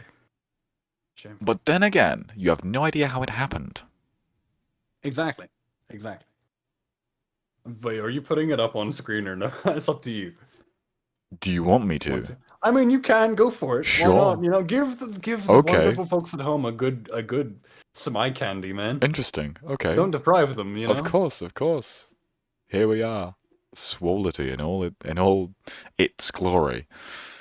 You know, you can add like an image or a browser. Oh, I source know I where can. I just can't be bothered. areas chat. Yeah. But it's called laziness. He's so hot. Oh my You gosh. really weren't lying when you said that. If you were to like meet yourself or something. Oh yeah, no. Oh my gosh, he's so hot. No, remember, it's not narcissism, chat. It's high self-esteem. Bingo. Yeah, that's the one. Yeah. Yeah, I would say I agree. Apart from the fact that if I met myself, they'd have to be female. I agree with that. I'm not. Yeah, no. I agree to that. Okay, look, that's why Appitina exists, man. I see. Oh, so that's what it is. Oh, okay then. Appitina. Well, you never heard of Appitina? No, I've heard of Appitina. I was just wondering what it is, but after this Oh, little description, I know exactly what it is. All right, thank you, Waters, for the fan art. I got it. I saved it. Don't worry, bud. I saved it just for you. Yeah. But anyway, yeah. So where were we? Right, Appitina. We're gonna Yeah, end it off soon, by phenomenal the way. woman, incredible woman. Oh my god, I know. I figured as much. Yeah, we've hit the. No, we've hit the what 3 did you hours, just 5 minutes. say, Mike? What the fuck? What? Oh, ban him. Ban your entire chat. Bro, what the fuck? Bro, my chat is fucking wilding. Oh yeah, no, I mean, Oh, average Saturday. it's my chat plus your chat. Oh yeah, makes that's this happen. uh-huh. It's This was inevitable. like- I should have seen this coming. yeah, no, it's like putting, it's like gunpowder and like flint and steel or lighter, right? It's not. I don't know. And since our podcast is coming to an end, and might I say you've definitely been the best guest so far. Hey, no offense to Lynn, Mike, or Casper. Full offense to them, they were fucking. Eat my shit. I mean, what? Damn. I'm kidding. Love you guys. Love you guys. Love you guys. The real I'm Appity. kidding. Love you. I Revealed love on you guys. I cruubsCast. love you. You are all phenomenal. This I is love the real. you guys. This is the real. This is the real Appity. No. No, I love my. No. I love you guys. You're all great. You are all phenomenal people. I mean, Dusk Till Dawn wouldn't have been nearly as exciting without you guys. So Same goes for you. I'm glad you think so. I Yeah. contributed. You definitely did. You made things interesting. So yeah. Anyways, fuck Len, fuck Mike, fuck whoever else was on. You are a very good guest. I enjoyed talking with you. Very much so. And I'm glad you did. it was very refreshing to have someone else be a part of the conversation properly, and not me Have having someone to else- pull them up Yeah, constantly. It's almost going to the point where we have to, like, we've been. I wonder how many times this stream we've had to be like, oh no, please you go first. Yeah, exactly. We have matching energies, one might say. I suppose. Exactly, genius. I have an ending question for you, Apity. Go for it. It's very simple. What's next? Oh, don't you mean who's next? No, as in like for Apity. Come on. Oh shit. What? Okay. What's In next that for case, Apity? Where are you going? What's next? What can people sort of expect? look forward to, expect? Where are Alright, you you can going? all- What's you can next? You can all look forward to some more uploads on the YouTube channel. Probably going to finish off the Dusk Till Dawn series. You can all look forward to more streams, which I will probably be covering a wider variety of games. More Among Us, maybe. More FNAF. More Minecraft. Whatever the hell. I'm doing everything and everything. Everything and anything. Yeah. And yeah, hopefully I'm going to start getting paid more. Thank you guys. All right, bye. And with Have a that, great evening. we will end it here. Phasmophobia. I will do Phasmophobia soon enough. Thank you for Alright. staying. Thank you for enjoying. And thank you, Apity, for being on cruubsCast today. as I No, said, thank you for inviting me. Come on. with pleasure. The pleasure's all mine. And yes, should we raid someone? Is there anyone to be raided? If you want to go for it. Do we have anyone to raid? No, I don't think we do. Oh, who's next? Oh, Who is that's- next? That's you're gonna have to watch the Appity streams to find out, chat. In terms of who's next, I was discussing this. I mentioned that I briefly met up with my mates. Not briefly, but I did meet up with my mates before this podcast happened. And they were also watching, like, the different podcasts. And they thought about getting on there. These people that I've known for, like, 7-ish years. So I'm probably going to get 2 of them on at the same time, and I'll see how that happens. Where... Chaos, yes, but one person, it would be sort of, one person is pretty awkward on a one-to-one, but he's good at bouncing off conversations. Right. And surprisingly enough, these 2 people are my mods on Twitch. So, hey. Oh, hey. Plays out pretty well. So yes, like I said, thank you all for staying, thank you all for enjoying. I hope you have a wonderful rest of your day, night, dusk, dawn, equinox, wherever you are, whatever you're doing. Have a good one. And remember, have a little faith.